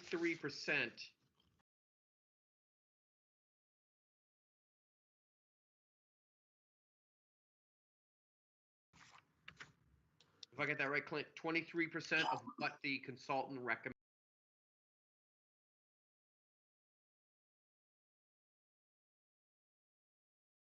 It was, came in at like 32%. Okay, third. I'm sorry, I transposed.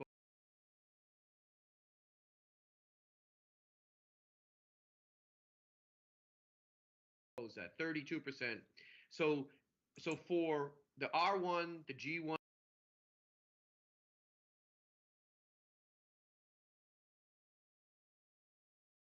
And G2, we went with 32% of what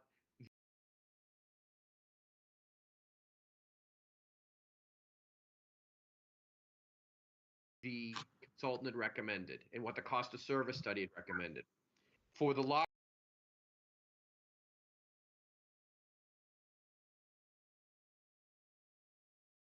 large generals, our customer charge was already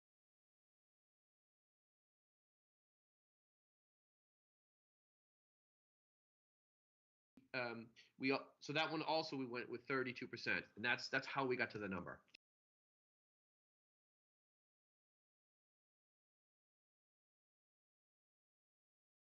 Just wanted to add that in, Steve. So you brought that up, David. Thank you.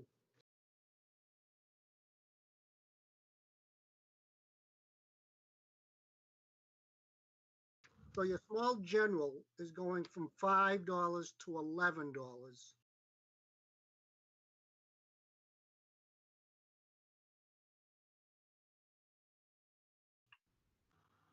And your large general is not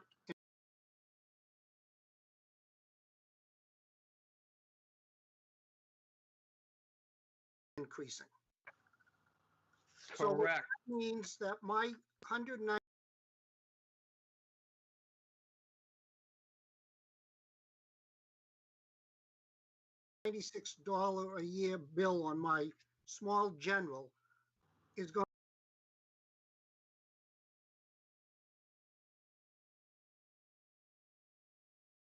to increase by $72 and be $132 out of the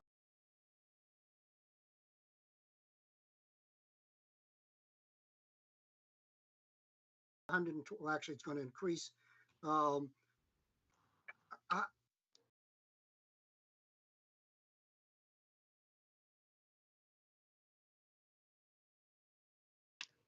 percentage wise, it makes no sense why you should go up so high on the small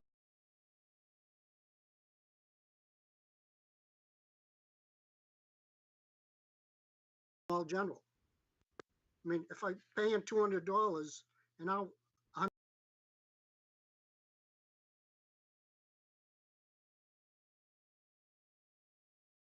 $132, that's going to be a service charge, customer service charge.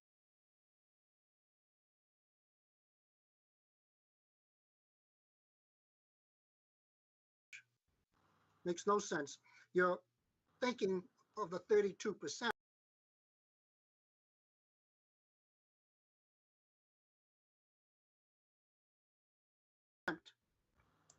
Didn't let you look at the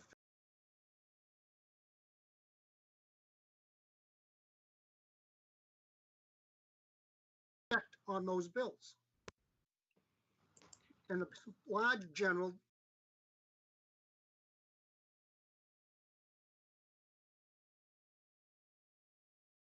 to have no increase makes no sense at all.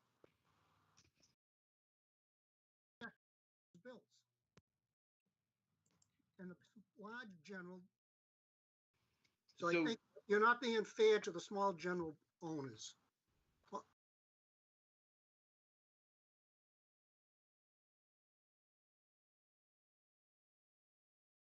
Users.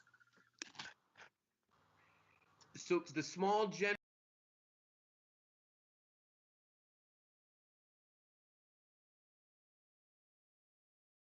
users had already been paying a customer charge. I know so that when, $5 a month.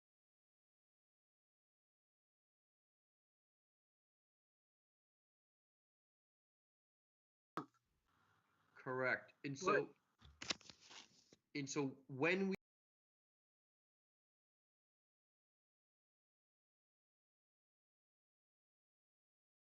looked at the cost of service study allocated the administrative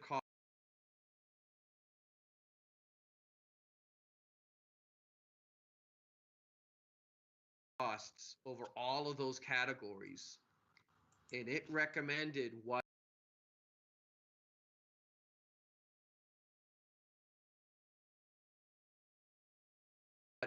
the fair number should be. And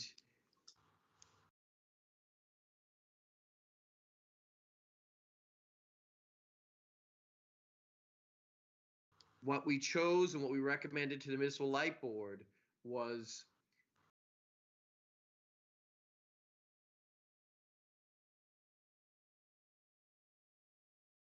to set a recommendation of, let's go with a percentage of the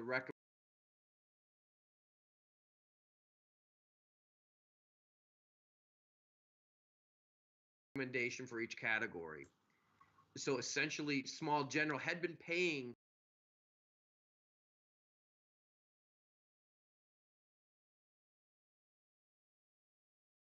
more than their fair share of the pie for many years because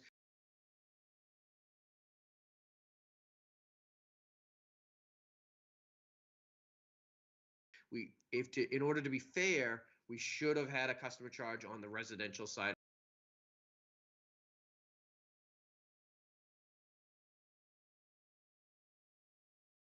also. So this No was our argument way there, to, but you're going up so high on the general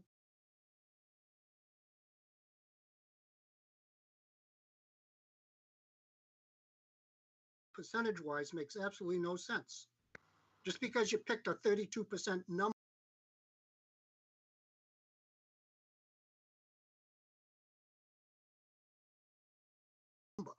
or the recommended doesn't make it fair or equitable.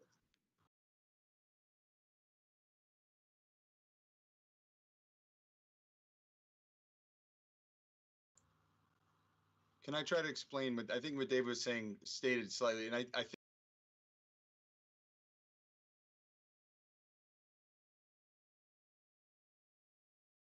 think, Dan, your concern won't change, but what David is saying is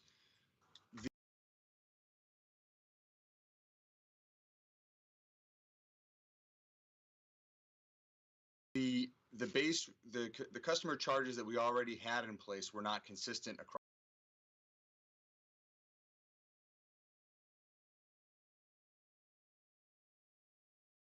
categories. So when the cost of service study was done and it calculated what the prorated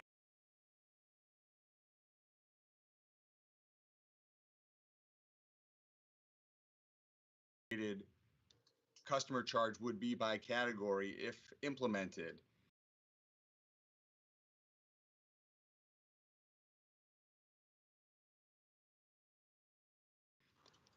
you would have been increasing the large general by something like 50 or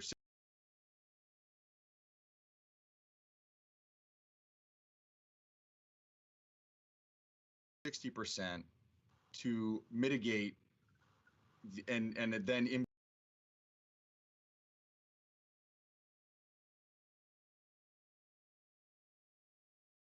balance the adjustments to the other categories.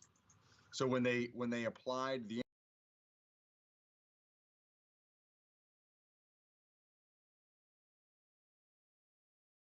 increase and they looked at the across the board increase prorated against what was already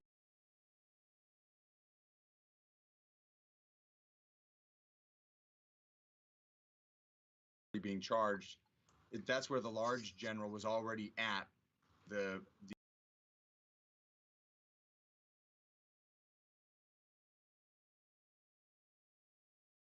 amount, whereas the small general was behind on a prorated basis where the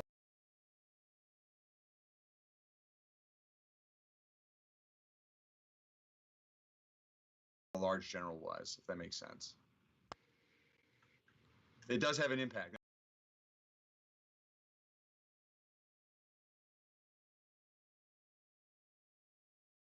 And I think that's It's not equitable. Yep. I have to agree with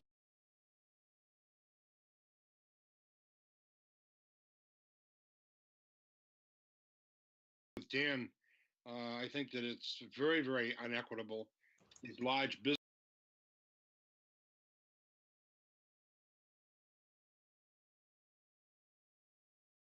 businesses can get away with no increase whatsoever, and we have to pay the fine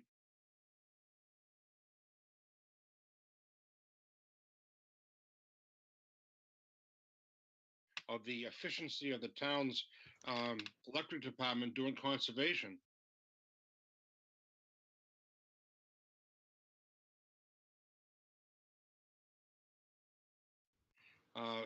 The reason a lot of our use is down so much is the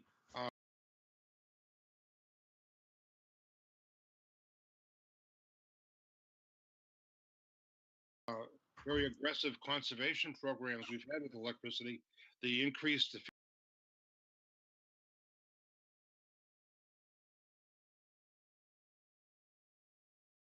efficiency of home appliances, et cetera. But I can't see the small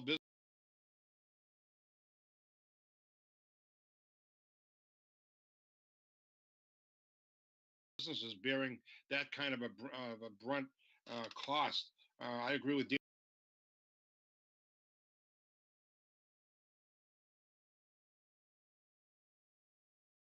100%. I'm gonna for my farm. It's going to be unbelievable to go up.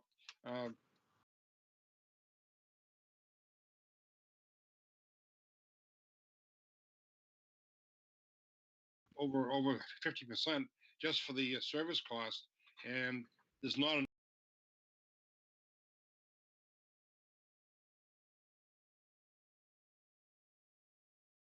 extra service that I'm getting, essentially, other than reliable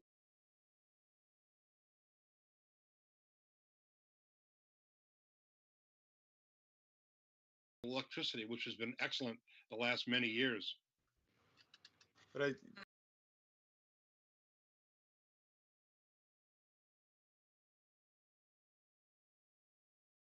so I think that the specifics are going to remain problematic. One other point I was going to make,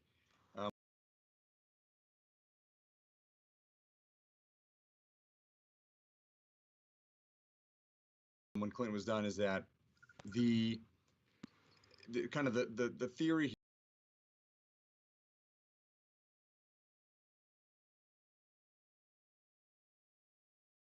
here is that the system, we have to maintain a system. We need employees who work in line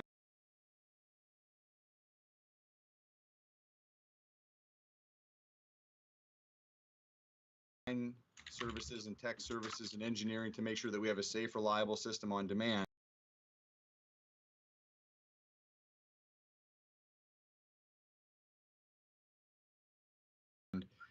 Whether a customer is gone 3 months a year or puts enough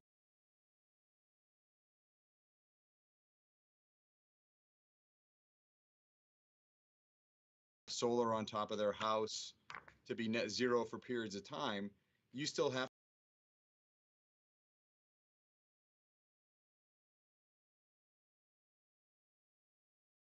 to have electricity in the street ready to serve them at a moment's notice. There's a cost associated with that.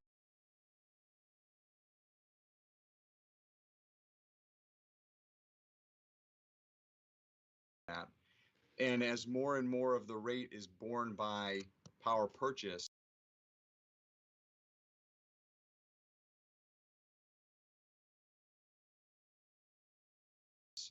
it means that other ratepayers, whether it's a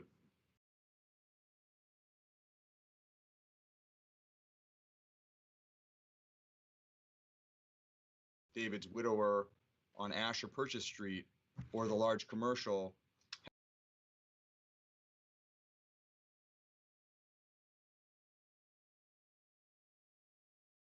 has to subsidize that sort of on demand. And so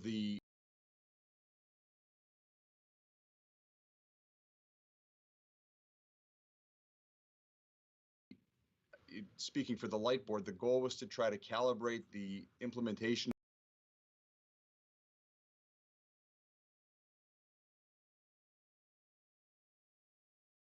of this such that the median user wouldn't feel the full impact. But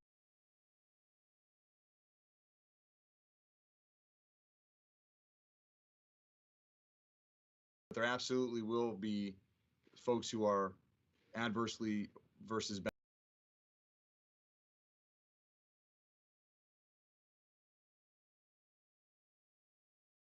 beneficially impacted by the implementation. We don't argue you need to do this.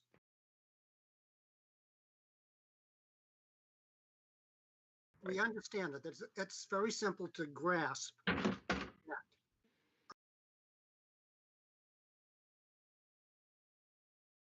Again, you didn't really think through the increase to the different categories. categories to be equitable. You just plugged in a 32% number and ran with it.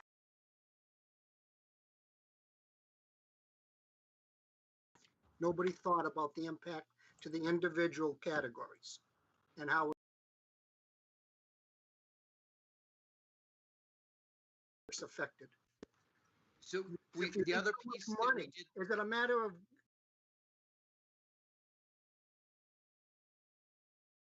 getting to a certain dollar amount to cover the costs, and this will get you there? Or is it just a formula that some,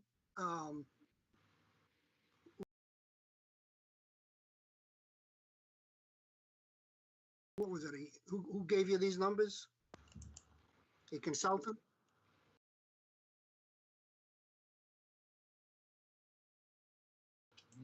So Dan, I think David was going to speak to the process.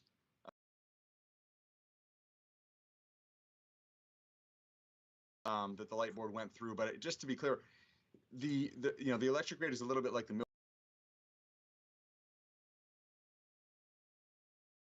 rate, where the electric budget is not increasing by the amount of this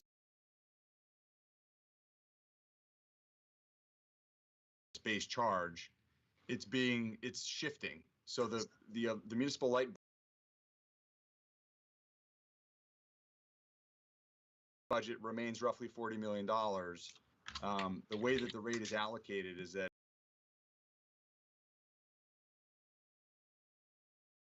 some of it is shifted away from kilowatt hour sale dependent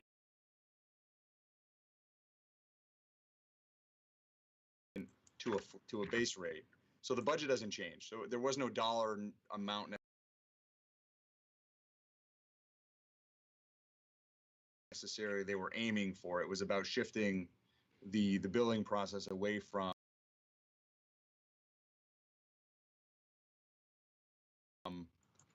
unit based to more of a fixed cost for a small portion of the total budget.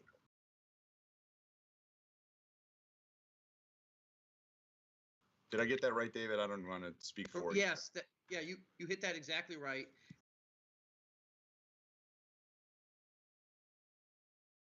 And the other thing that we did take into a factor is that when we looked at the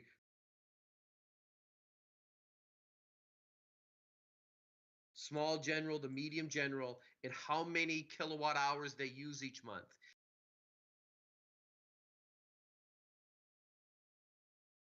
On average, they all use far more than what a resident uses.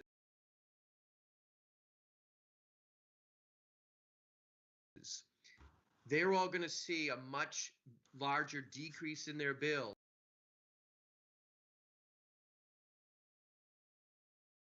because of our drop in the fuel charge. This will end up in a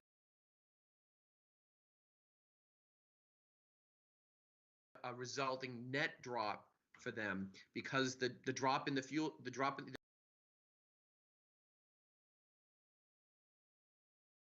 going to see the biggest impact from the drop in the fuel charge. It will offset this. Not fully necessarily, David, but the point you're making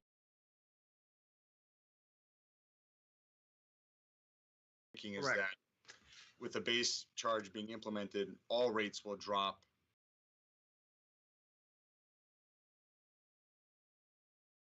So then the amount that you use will determine how far yours drops. Correct.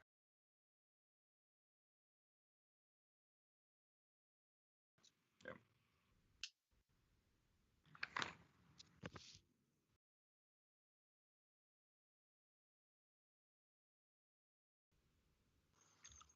So my previous bill, 30% of it was the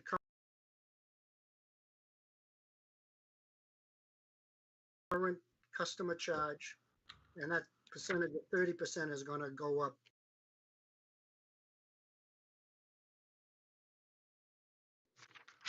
double. That's not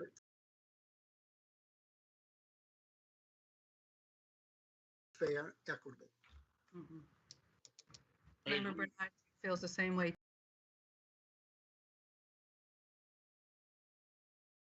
too. I mean, I don't understand if we have good news and bad news, how we can't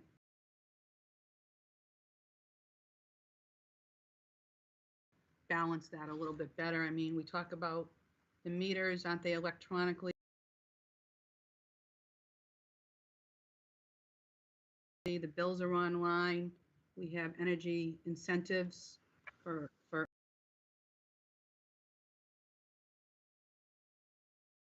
our clients, for our customers. I don't want to see any increase, if anything, to the residents at all. It just seems So- like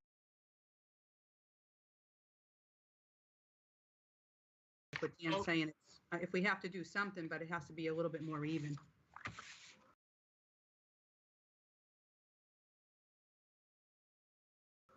I agree that we need to even this out a little bit, but what is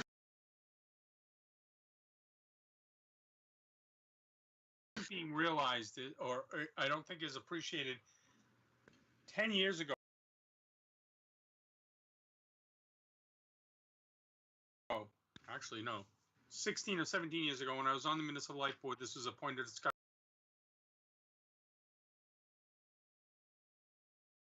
then. Solar was just coming in.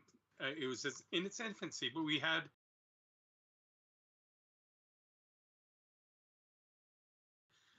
people who wanted to put solar on their houses.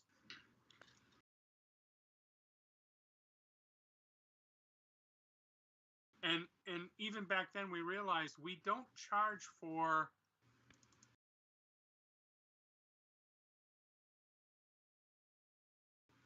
the infrastructure. We don't charge for the plumbing. We don't charge for the poles and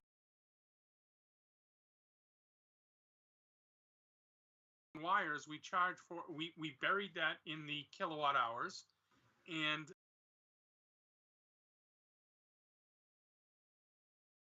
as such, we spread it evenly across to everybody.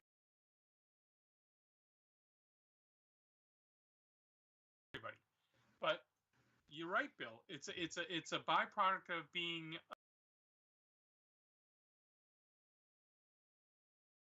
efficient. It's a byproduct of being good consumers, and it's on the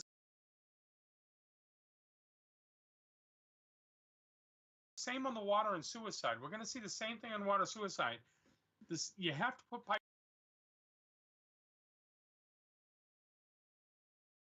in the street. No matter how much water you use, the pipe has to be there, or in this case, the pole and wire has to go all the way to your house, no matter what happens. We have to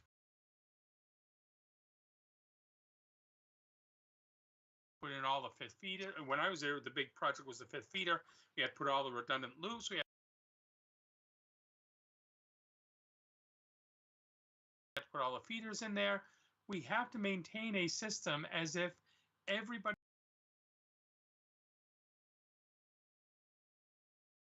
drawing off it. Some people don't. Some people don't do it as much. So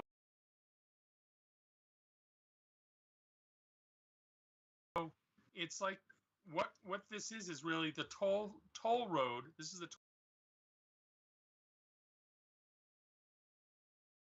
toll on the toll road. It's saying the infrastructure is there and the minimum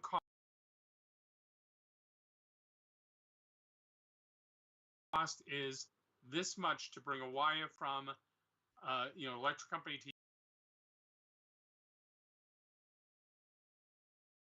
your house. Then the consumption is added on, and that is what you yourself pay because you're a good consumer, you're a bad consumer.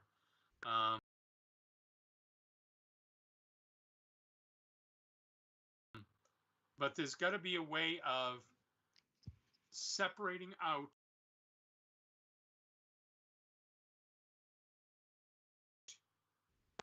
the infrastructure cost, which is real and fixed,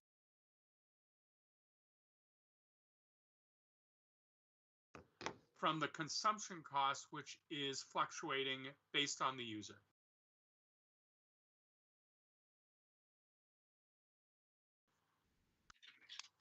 But I agree that I think there should, that you might want to go back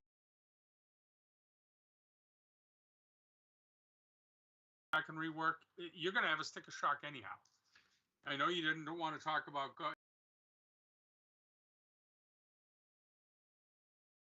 you talked about doing it in the thirds, and we just got a new municipal light board member tonight. He's going to walk into a buzzsaw if we don't kind of figure out a way of balancing the load is probably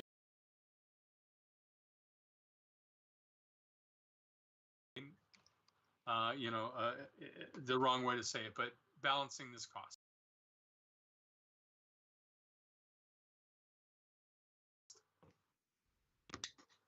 So we do have to acknowledge that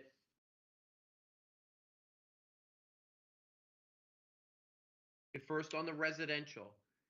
So a residential customer with 1,000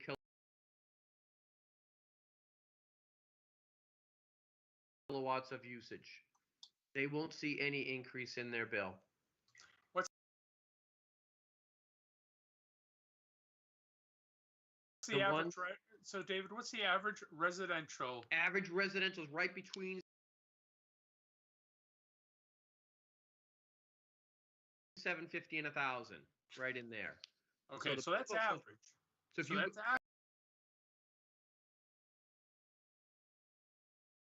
average. So you're going to find 40 to 50% of the people are going to be above average and going to feel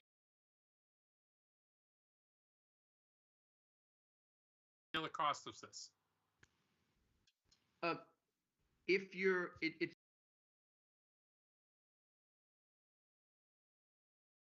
the only if you're lower, you'll see if you're below 750, you'll see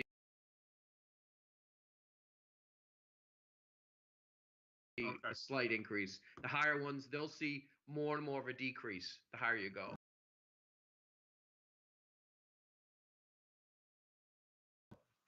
So on the G1, like Dan mentioned,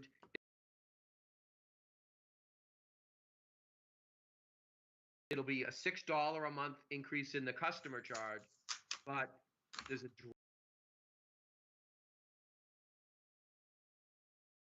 drop in it for his power. So he take how many kWhs he has.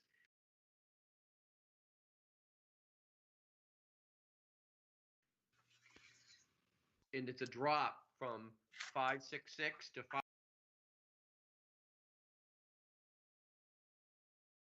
528 per kilowatt. And we can do the math on any bill on that, see what the drop.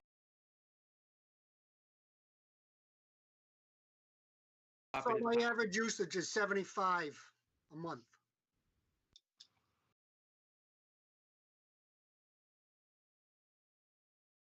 So the bill unfortunately, a business like that,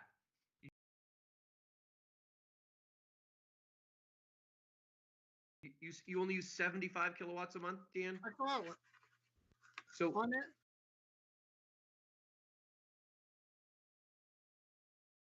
on average. So unfortunately, a business like the one that Dan mentioned uses very little electricity. That We'll make cost up on it on my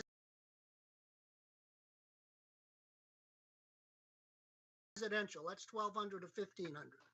Okay. And on my bills, I do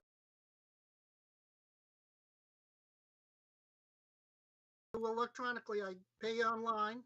There's no paper billing. You ought to give me a credit for that on 4 bills. So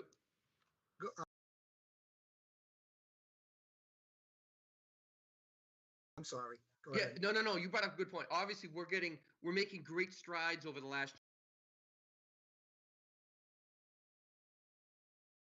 year on people paying online. And Mr. Barth has talked to us about, what can we do about discounts for that and such. And we're really heading there because we're getting that's one of the offshoots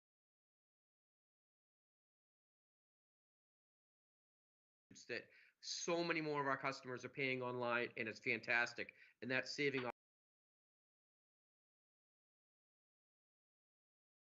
operational costs. So the accounts that the chairman mentioned, his residential accounts that use 1,200 and 1,500, those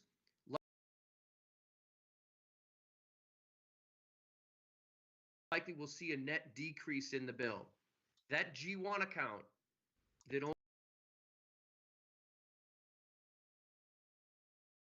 only uses the 75 kilowatts a month, that's the type of a business that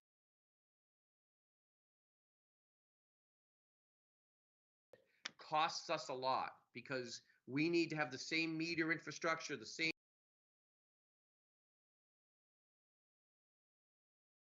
readings, all of that. And because there's only 75 kilowatts of usage,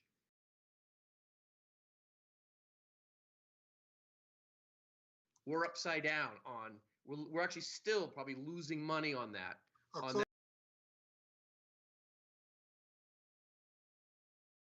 my business. So I'll help you out. I'll close my business. Well, we don't want you to do that.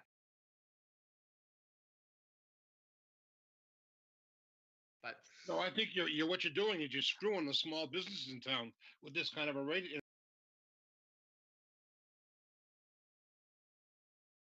infrastructure, where it's tipping it upside down, and you're expecting us small users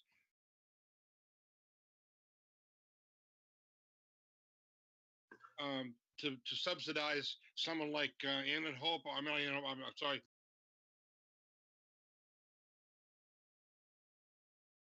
Costco or something else that has a huge usage, or you've got places like the Sports Center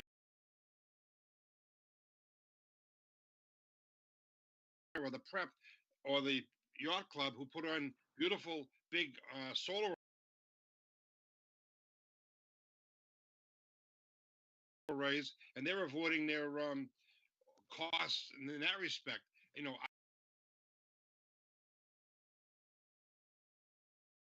I've completely get rid of my water bill by having wells, but I can't all of a sudden produce all of my electricity all the time at a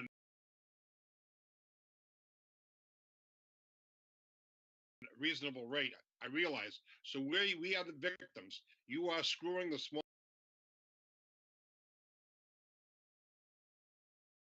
businesses by doing this. I'm sorry. Thank you, Bill. If I may, Mr.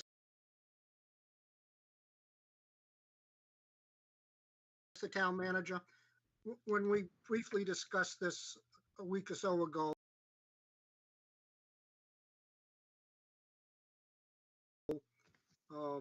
we knew there would be questions. You didn't have all the answers at that time. And I appreciate David and Clint coming on tonight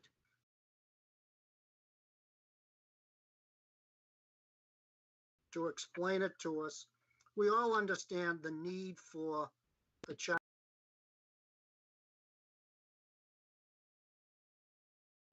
to the accounts. I would just ask that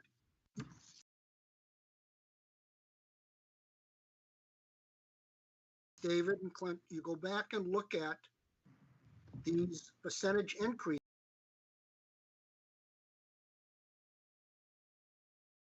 and the effect it has on small businesses, G2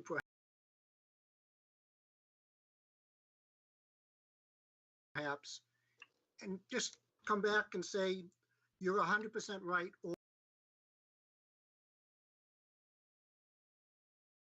or you can make an adjustment. Is that reasonable to ask? Absolutely.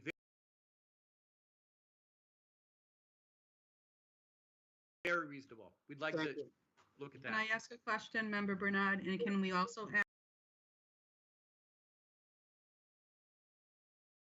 ask, if at all, Dave and Clint, thank you very much.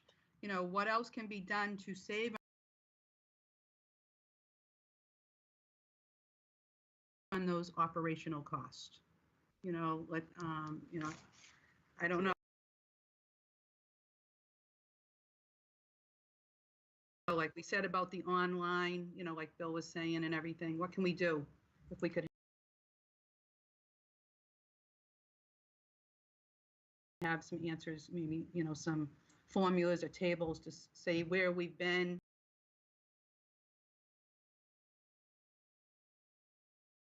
how much has it increased, where, you know, let's look at things where we can try to save for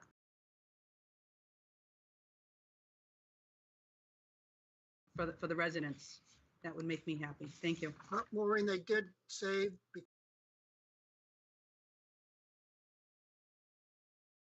because they no longer have people coming around reading meters Right. on both the water and the electric side. So over the years, they have been taking cost-effective measures to have a more streamlined business. Can they Right. find more? Maybe they can.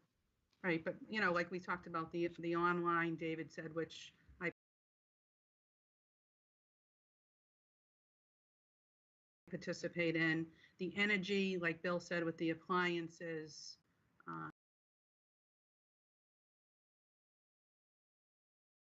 You know, what incentive, solar panel farm that we've been talking about, right, Dave? We've been Yes. talking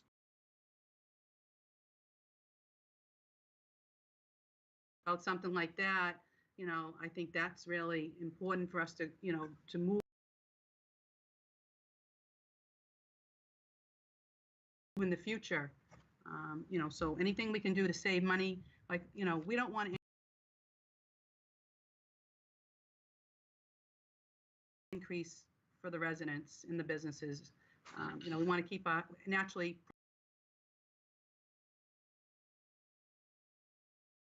prices do go up, but we want to keep it affordable to, you know, for our town residents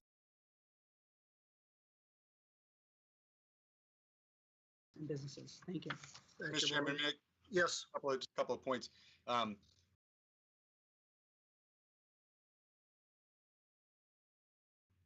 I do want, you know, I would like to just say in support of the light board, they had a very exhaustive study and they spent several meetings discussing this.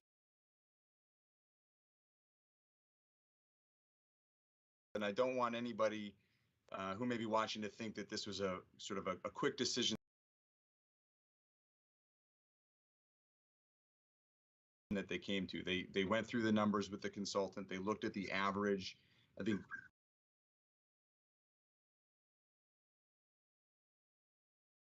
Chairman Bennett's business may be an outlier in terms of that class, in terms of power usage. So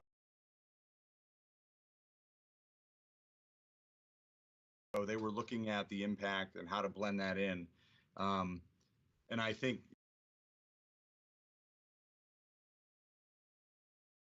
you know, as was noted, this was a preliminary step, and I think the light board will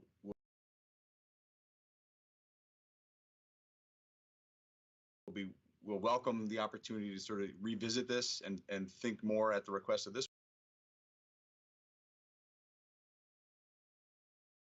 board.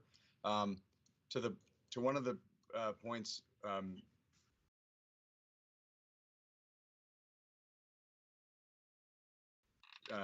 Maureen, that you made, we are always looking and we will continue to look at ways to kind of squeeze efficiencies. Electric, like most of our departments, is mostly people.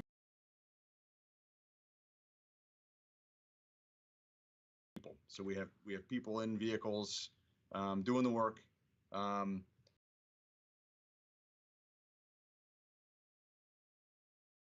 You know, we look at online billing and shifting away from stuffing our own envelopes. We can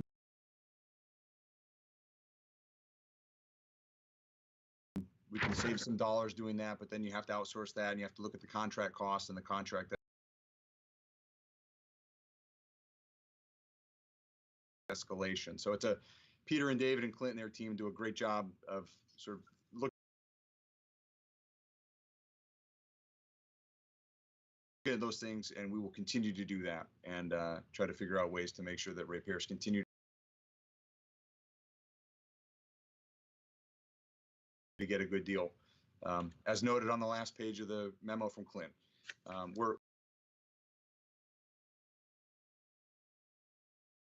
we're making adjustments within our rate, but when you stack up the rates here in Danvers, they're still very, very competitive.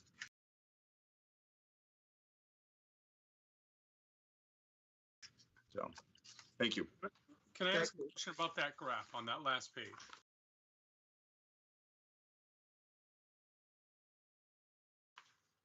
Because the first thing people are going to say is, well, you know, where do we compare? The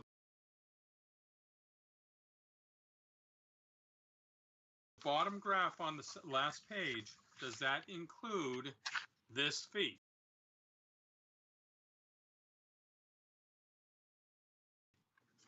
Or is it pure? Is it still just our kilowatt hours?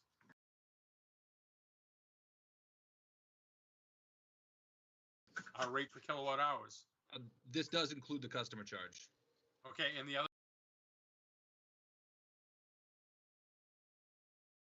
towns include the customer charge as well? Correct. Okay. Yeah. Actually, as a matter of fact, I think the only one on that list is Peabody is the only one on that list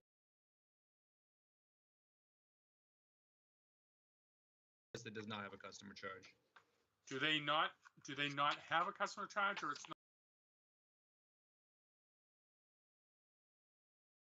not on the graph? They do not have one. But Gardner, just as a final point,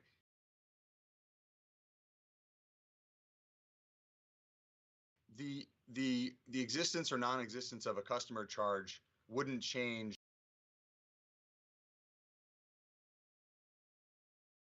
the number on this graph, because again, we have about a $40 million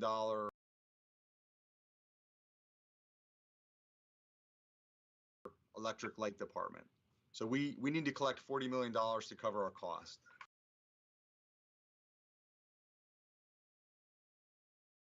A part of that is through rates, part of that is through the customer charge. So as your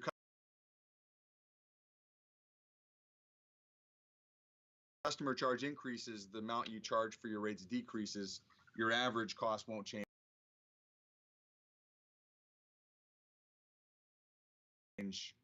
at all, because you're still collecting the same number of dollars of the year. You're just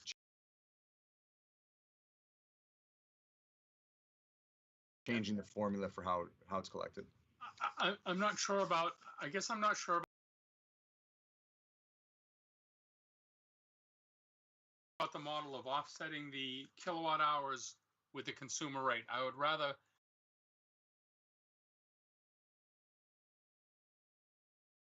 pay a flat rate. I know that the transmission to my house from the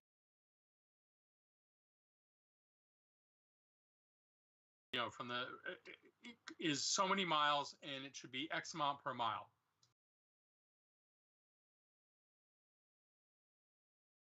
And I should pay the same rate per mile as Dan pays to his, as Bill pays to his, and others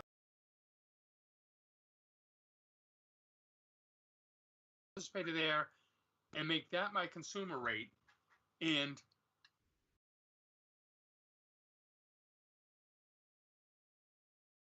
not fiddle with the kilowatt hours, as it were, and still benefit,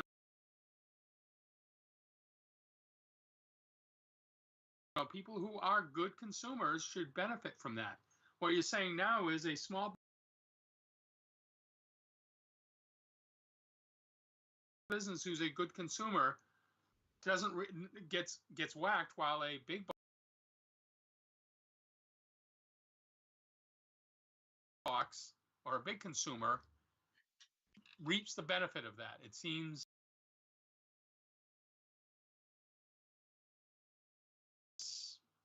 But not to belabor the point, but if we were to introduce the charge and not change the rate,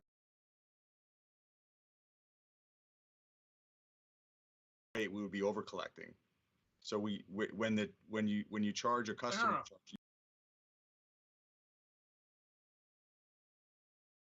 you have to charge drop the the rate. charge, reduce the rate, That's what's being done.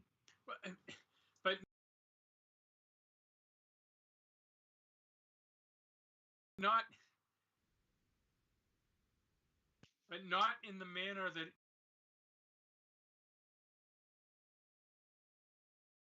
not in the model you're doing it, where where higher consumption is a lower rate.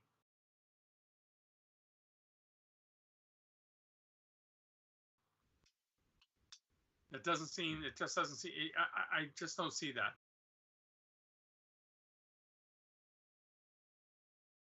Right now.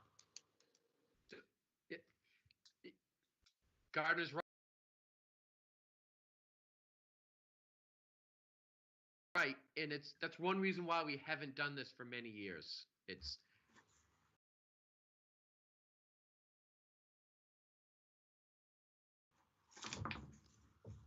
Yeah, higher consumption shouldn't equate to a lower rate. If anything, like our water board, the more water you use,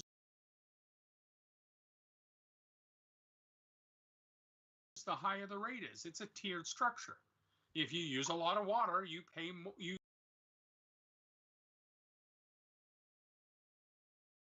Your actual tier goes up and your rate goes up with your consumption.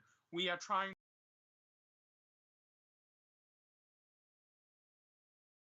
that is a method in which we're trying to encourage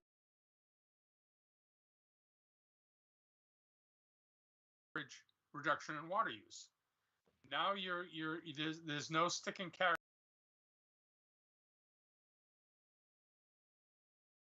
there when it comes to electricity. You've removed it, and I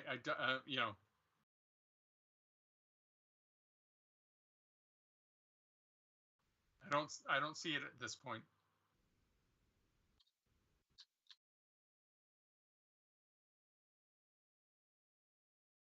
Well, I think at this point, we'd like to I'd sell like as to much move on. electricity as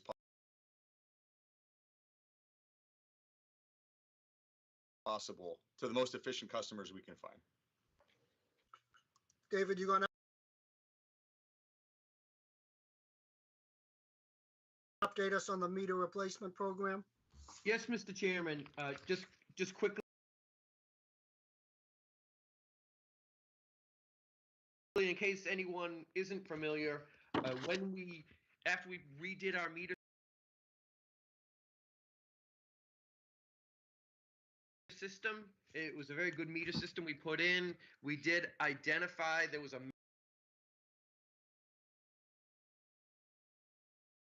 manufacturing defect in the residential meters. We were not pleased with that.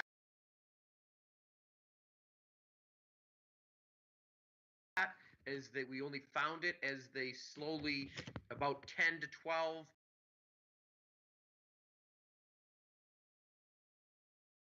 meters a week would fail. We checked into it further, found out we weren't the only ones. There was a large manufacturing batch of these meters that had this defect.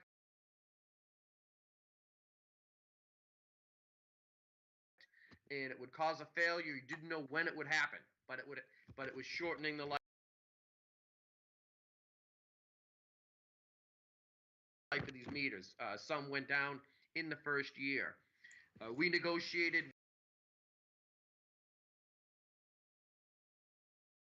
with the company. We came to an agreement through a mediation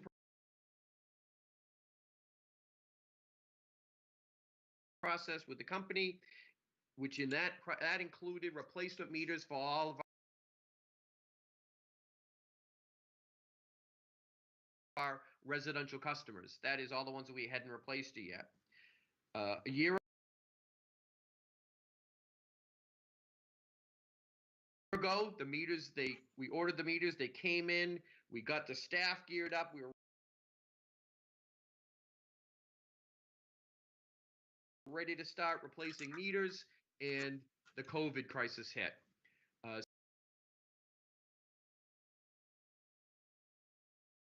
So we just voluntarily stopped replacing the meters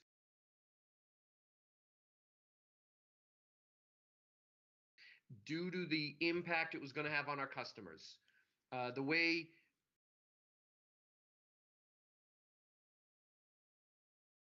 we normally replace water meters in a bulk manner is to advertise a street.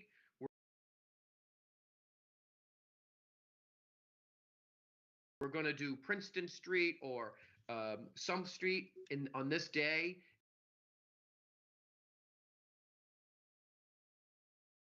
And you're going to receive an outage during that day. We couldn't tell the people when the outage was, other than we could bang on the door and say, guess what? You're going to get an outage in the next 5 minutes. We found that with all the students working at home, with everyone working from home for their businesses, that was going to be too disruptive to all of a sudden get a 20-minute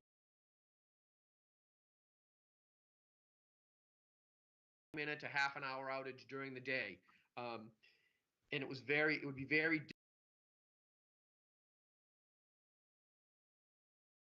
difficult to tell the people exactly when it would be.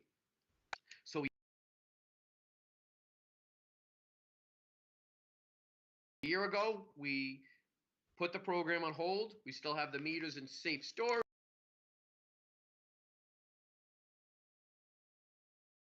They're ready to go.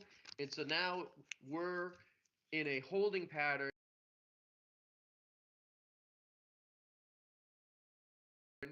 looking at when is it that we should begin this program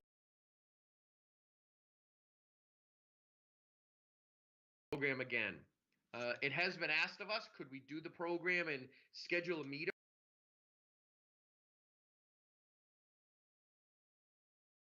An appointment for each one. If we had someone, they call in, schedule an appointment, and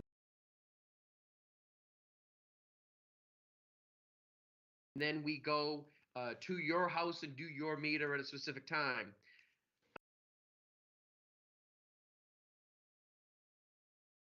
Unfortunately, the economy of scale of that would likely at least double the cost to install the meters. And we wouldn't be able to do it with the staff that we have. We were going to do it with some in-house staff, some temporary part-time help that could do it, as long as we did it street by street, route by route, systematically. If we went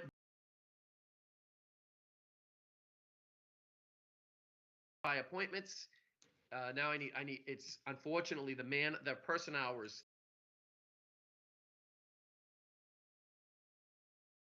just adds up. And then we go down to a street and we do this meter and that one, but we didn't do the one in between. We got to go back, and we end up going back and forth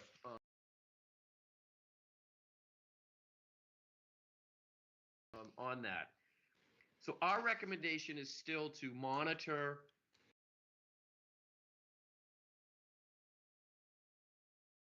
the current COVID crisis that we're under, see maybe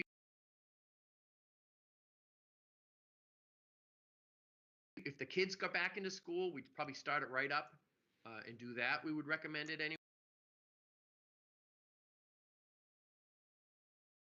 anyways. But that's what we also interested to hear from the board and others, if how much of an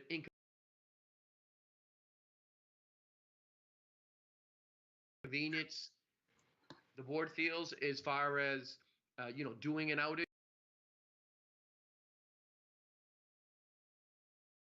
where we can bang on your door and let you know it's going to happen in the next few minutes, but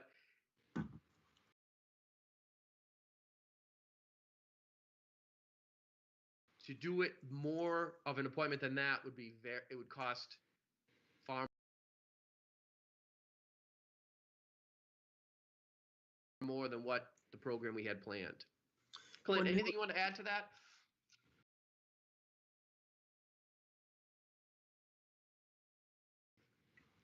When you were doing the replacements before, and I saw somebody on Cherry Street, I figured I'm gonna be probably pretty soon. So Yep.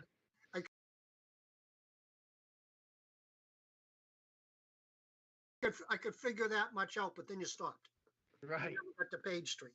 So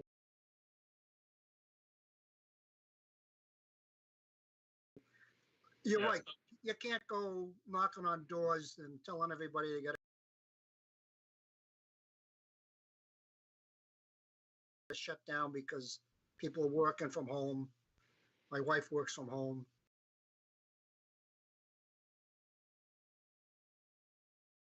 Kids are in school, working from home. So you're just gonna have to go with the flow and figure it out, David.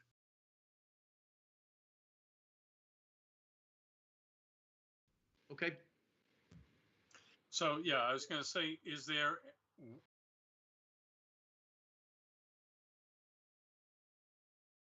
any downside to hiatus? If we just,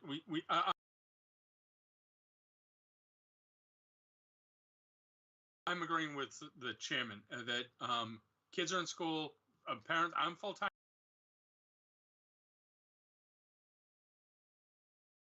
remote. My company will not be opening our offices again until at least August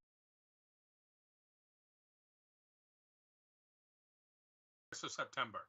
And if you tell me at any point during the day I could be out of power,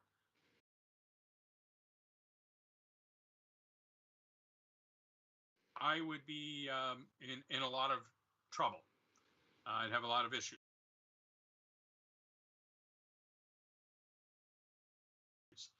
Is this a grant or a program that runs out, or is it our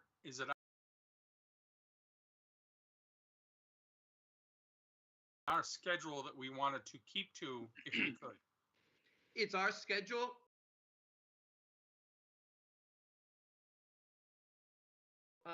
Gardner, part of the agreement was to get everything up front, get the meters, get the settlement with the company up front, so that now we have them in safe storage. We can do it at any time.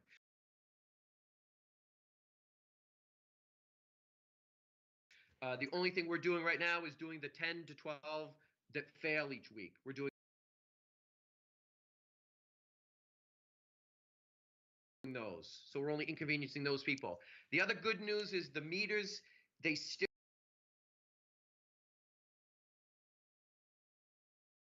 are recording the consumption. They're keeping that data stored in the meter. It's the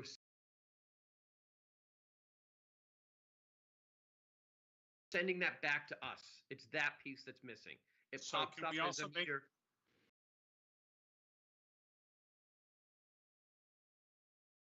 Can we also make meter replacement a condition of any building permit? Any building permit?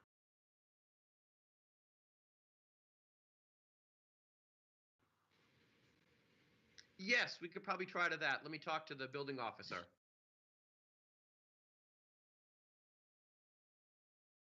But that we should be able to do. And also, can we make a condition of any sale? We also, for sales, we require the fire department to go in and validate the smoke detections. So I think it would be prudent to recommend that we have to swap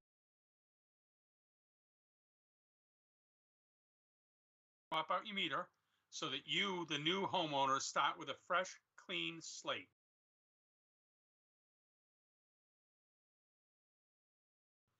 You don't have to worry about in the old homeowner, if there was a delta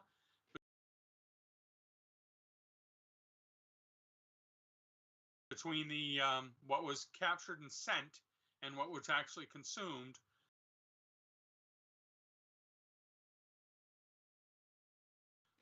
Would be reconciled with the former homeowner. I think we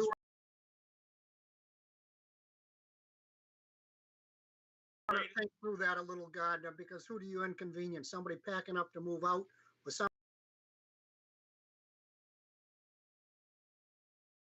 who just paid mega millions to buy a house in Danvers and they want to move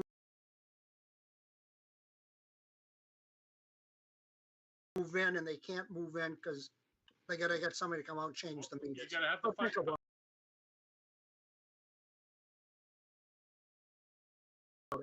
Yeah, I'm not suggesting it's a perfect plan. I'm saying that there I are like more. the first idea.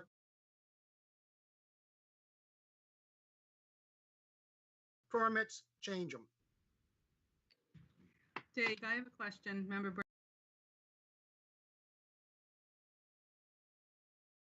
Bernard here. With the deficiency on those meters that we talked about, and you said that you have,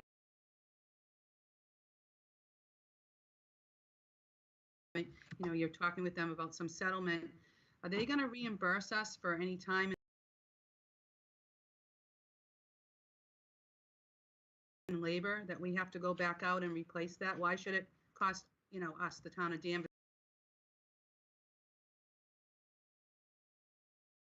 for their deficiency, you know, meters if they weren't working? We had to go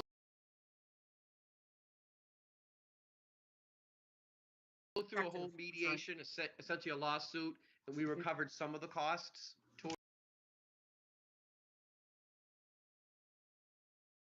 towards that, but because we already are getting some use out of the meters, we couldn't get 100% of the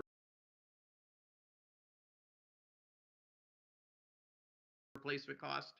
At least we get something, right? We can Get get something. something, yes. Okay, great. And we don't want to cost our residents anymore. No, we feel we really did the best we could. Thank you.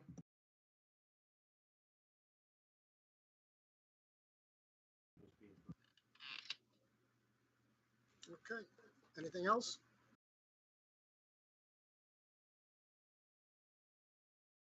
Thank you, David and Clint again. Thanks, guys.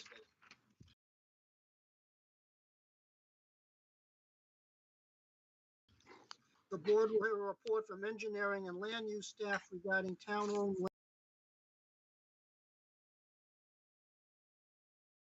land and implications for water management permit.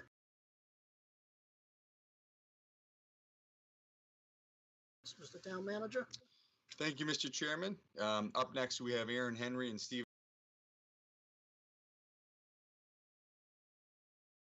King. I've been waiting Well- patiently for their time to shine. Like Mr. Fields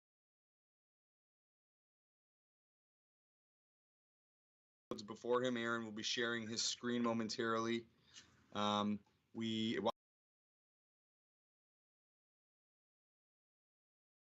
While he's bringing that up, I'll do my typical quick sort of how did we get here? You'll recall it's probably been a couple years now when we started talking about the parcel on Jalbert Lane that the Housing Trust had looked at as an opportunity to develop an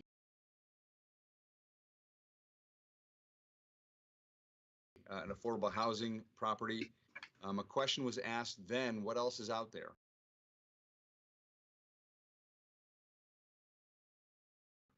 And so staff from a number of different departments, certainly Mr. Henry's department, but also Mr. King's department, engineering, code,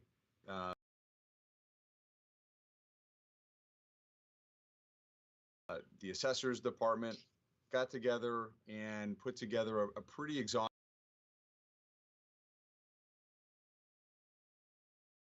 list of all of the town-owned properties. It started as a simple question to answer, a simple question about developable lots, but it's become something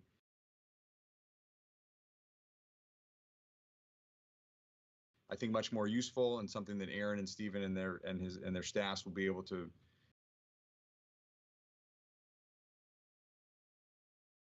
use in a number of ways going forward, some of which Mr. Henry and Mr. King will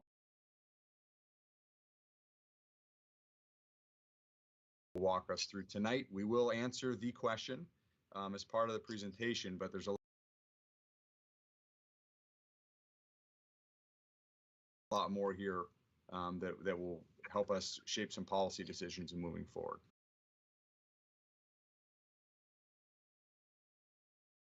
So with that, I would turn it over to Mr. Henry. Thank you, Mr. Martha. Welcome. Good evening, board. Nice to see you again, even if it's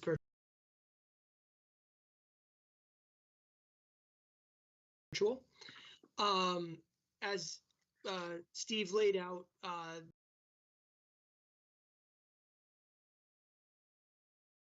the process around taking the town's inventory of land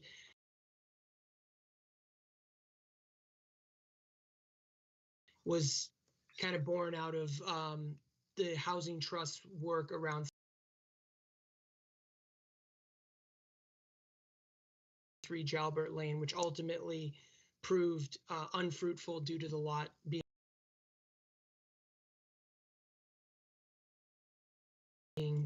almost completely covered in wetlands. But out of that, we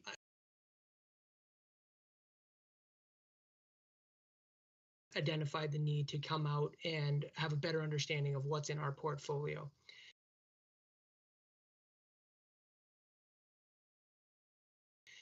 As it goes, and we'll get into this as we go forward, this project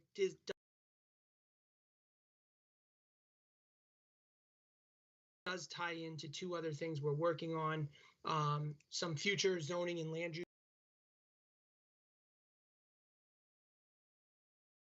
proposals, and I'll stop on a slide just to reiterate that. We talked a little bit about that last summer at the Land Use Summit. And then also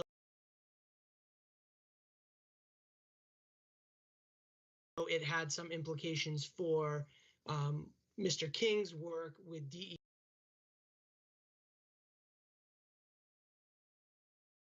and our water withdrawal renewal permit, our renewal activities around the permit.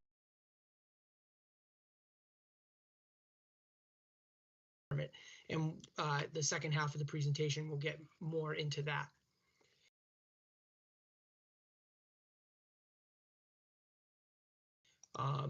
So real quick, here's a broad overview.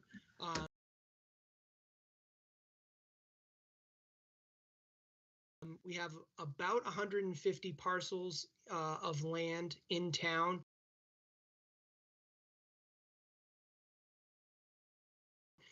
They kind of fall into 4 buckets as we went through the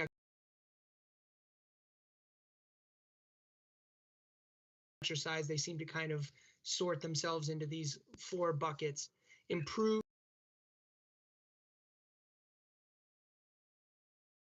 sites, those are ones that have buildings, facilities, infrastructure. Could be a drainage facility, could be a building.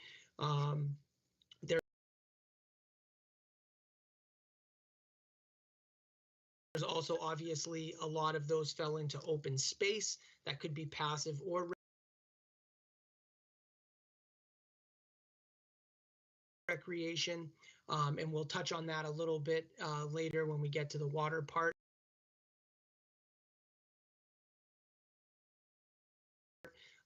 As there may need to be some movement or some consideration for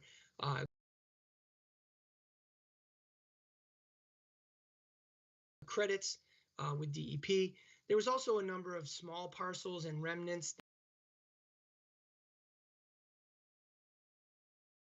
that we think, and again, we'll pause at that slide to talk more about that, whether or not these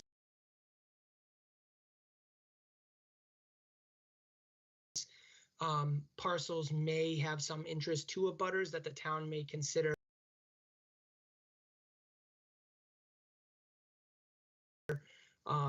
disposing of these parcels. They don't appear to be useful to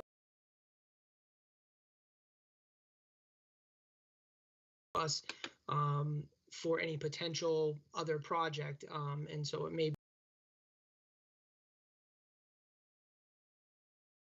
be a way to generate a little bit of revenue on the side, but we'll talk about that momentarily.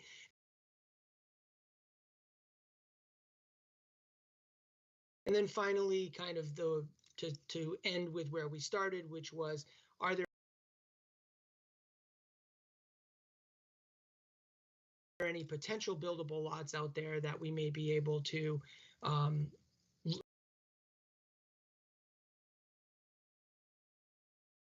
have the trust do further investigations on, or even outright sell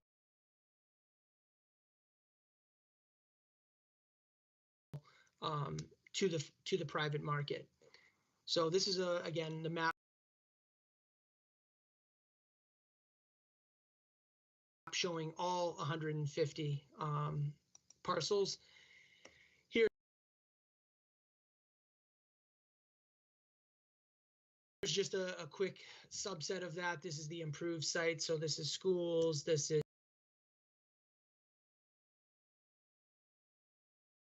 drainage, this is the town landfill, this is the right of way out to Middleton with an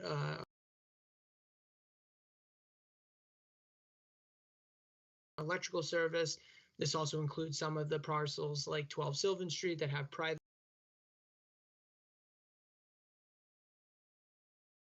tenancy in them, but are town owned. And we can come back for questions if you have any, but just wanted to kind of give you a view of the overview of each of the larger buckets. This one we'll pause on for a moment. We talked a little bit about future land use changes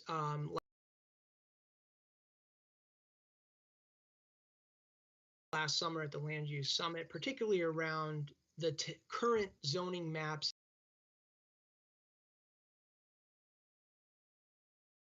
omission of open space in any capacity on the map.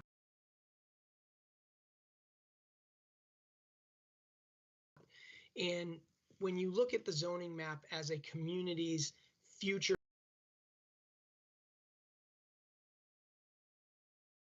build out map, meaning if you could fast forward the tape to 100% of every property exercising their rights,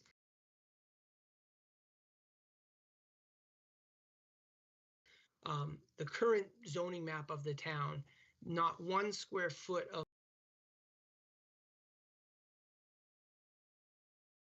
the community is open space. It is either all developed, about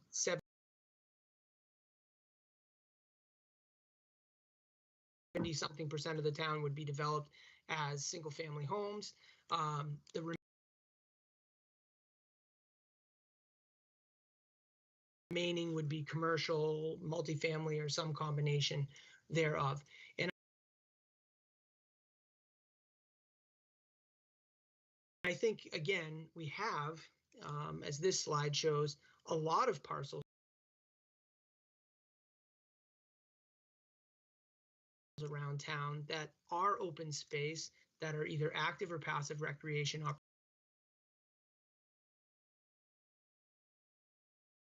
opportunities for our residents. And I think the plan would be to leave them as such. I don't think we would want all of these parcels converted to some other use. So this is the concept that we've been talking about a little bit with some of the other regulatory boards, creating a civic space zoning district.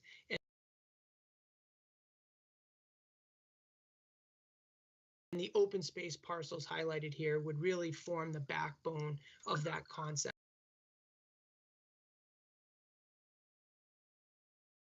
Again, not something that we're pushing on anybody in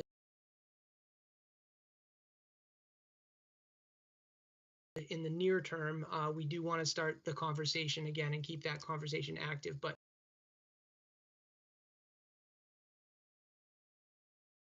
no immediate timelines for that conversation, but just wanted to remind folks that we have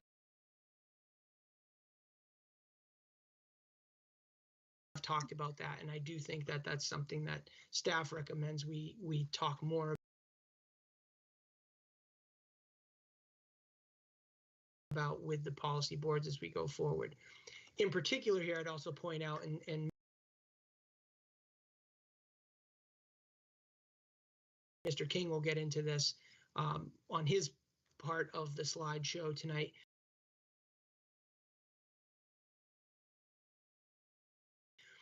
The new rules under the new proposed water permit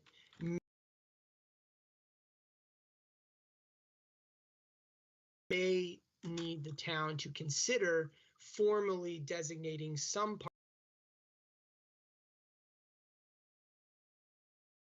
parcels in our portfolio as conservation parcels in order to obtain credits under their program to increase the amount of water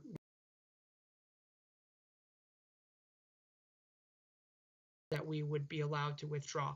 And here we're highlighting a couple of the parcels that we're looking at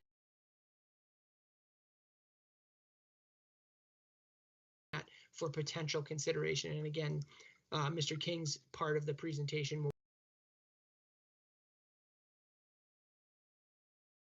go more into the details on that, but LaBelle's Grove,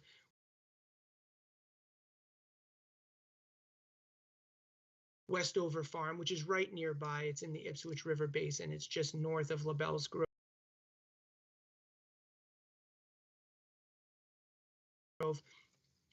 And also some North Street lots that the town owns that are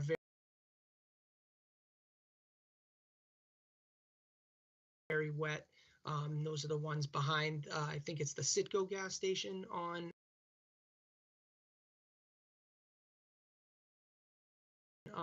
at the bottom of North Street on Route 1. So just a quick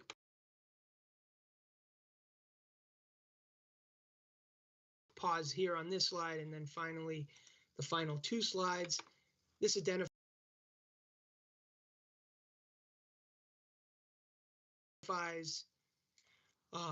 9 parcels around town that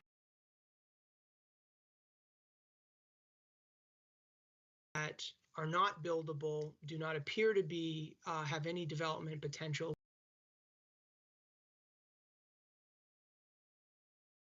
but may have interest to abutters for inclusion to get more backyard, to take advantage of in some way, but don't appear to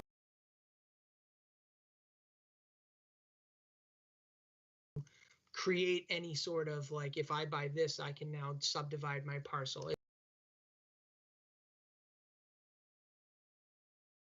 This would just be You know, this would increase the size of my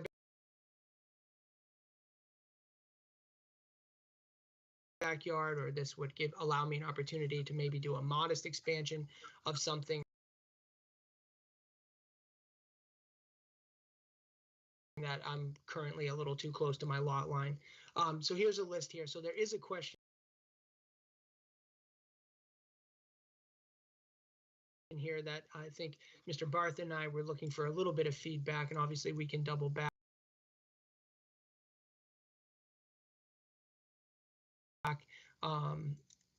with the board at a later date if need be. But basically the policy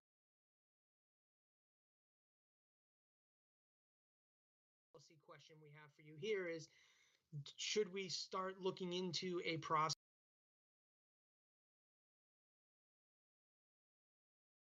to solicit interest in abutters, or sit on these?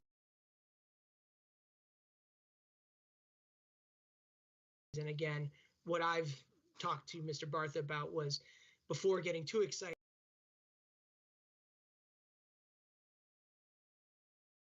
I think the first step would be just reaching out to abutters to these parcels to figure out if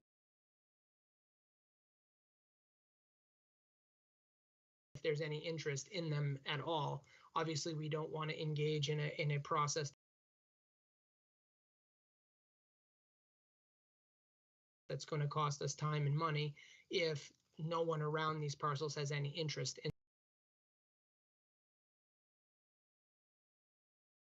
them. So that's really, I think, the first question we have for the board tonight.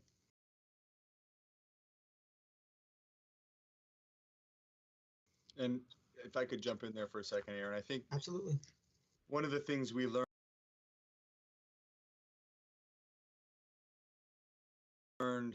you know, there is a reason that exhaustive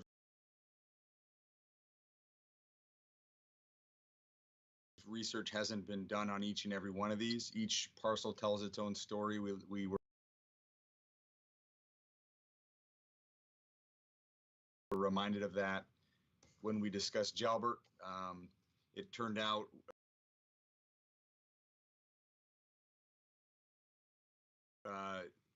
this property had been put out to auction by Dan Toomey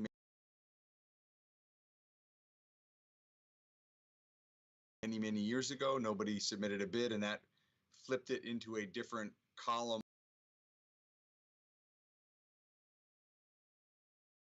of municipally owned property in the eyes of the Commonwealth. So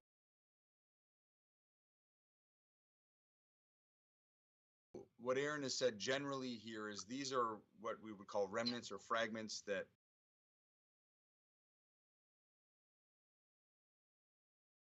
may be of interest to abutters. None of them on their own are buildable. None of them based on very high level review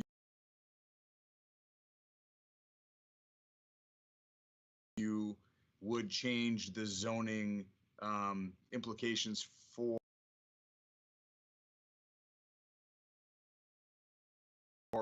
any of the logical abutting properties.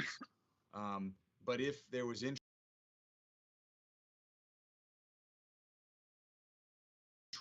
in learning more about these, we would do some preliminary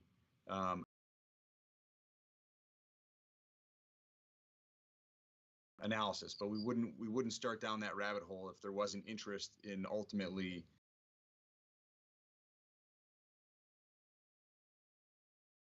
making these available to the abutters in each of the cases. So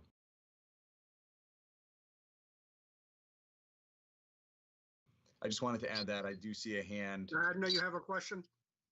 I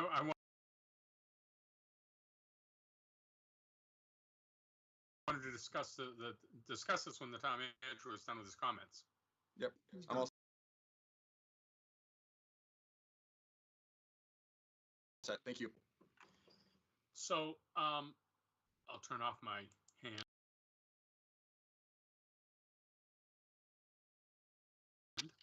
And I'll say that having been on the board 15 years, and Dan and I were on the original Affordable Housing Committee.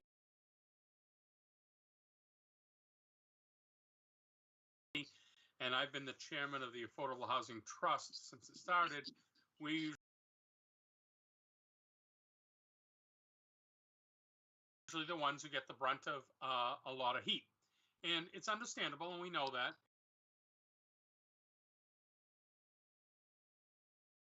And it's because there's no right place to start the conversation.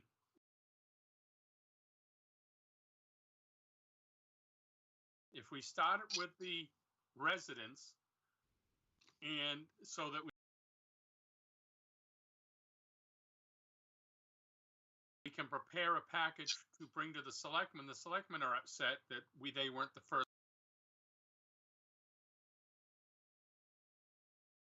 ones to hear about it. If we start it with the selectmen, the residents get upset that they weren't the first ones to hear about it, and there's no real good starting point. We start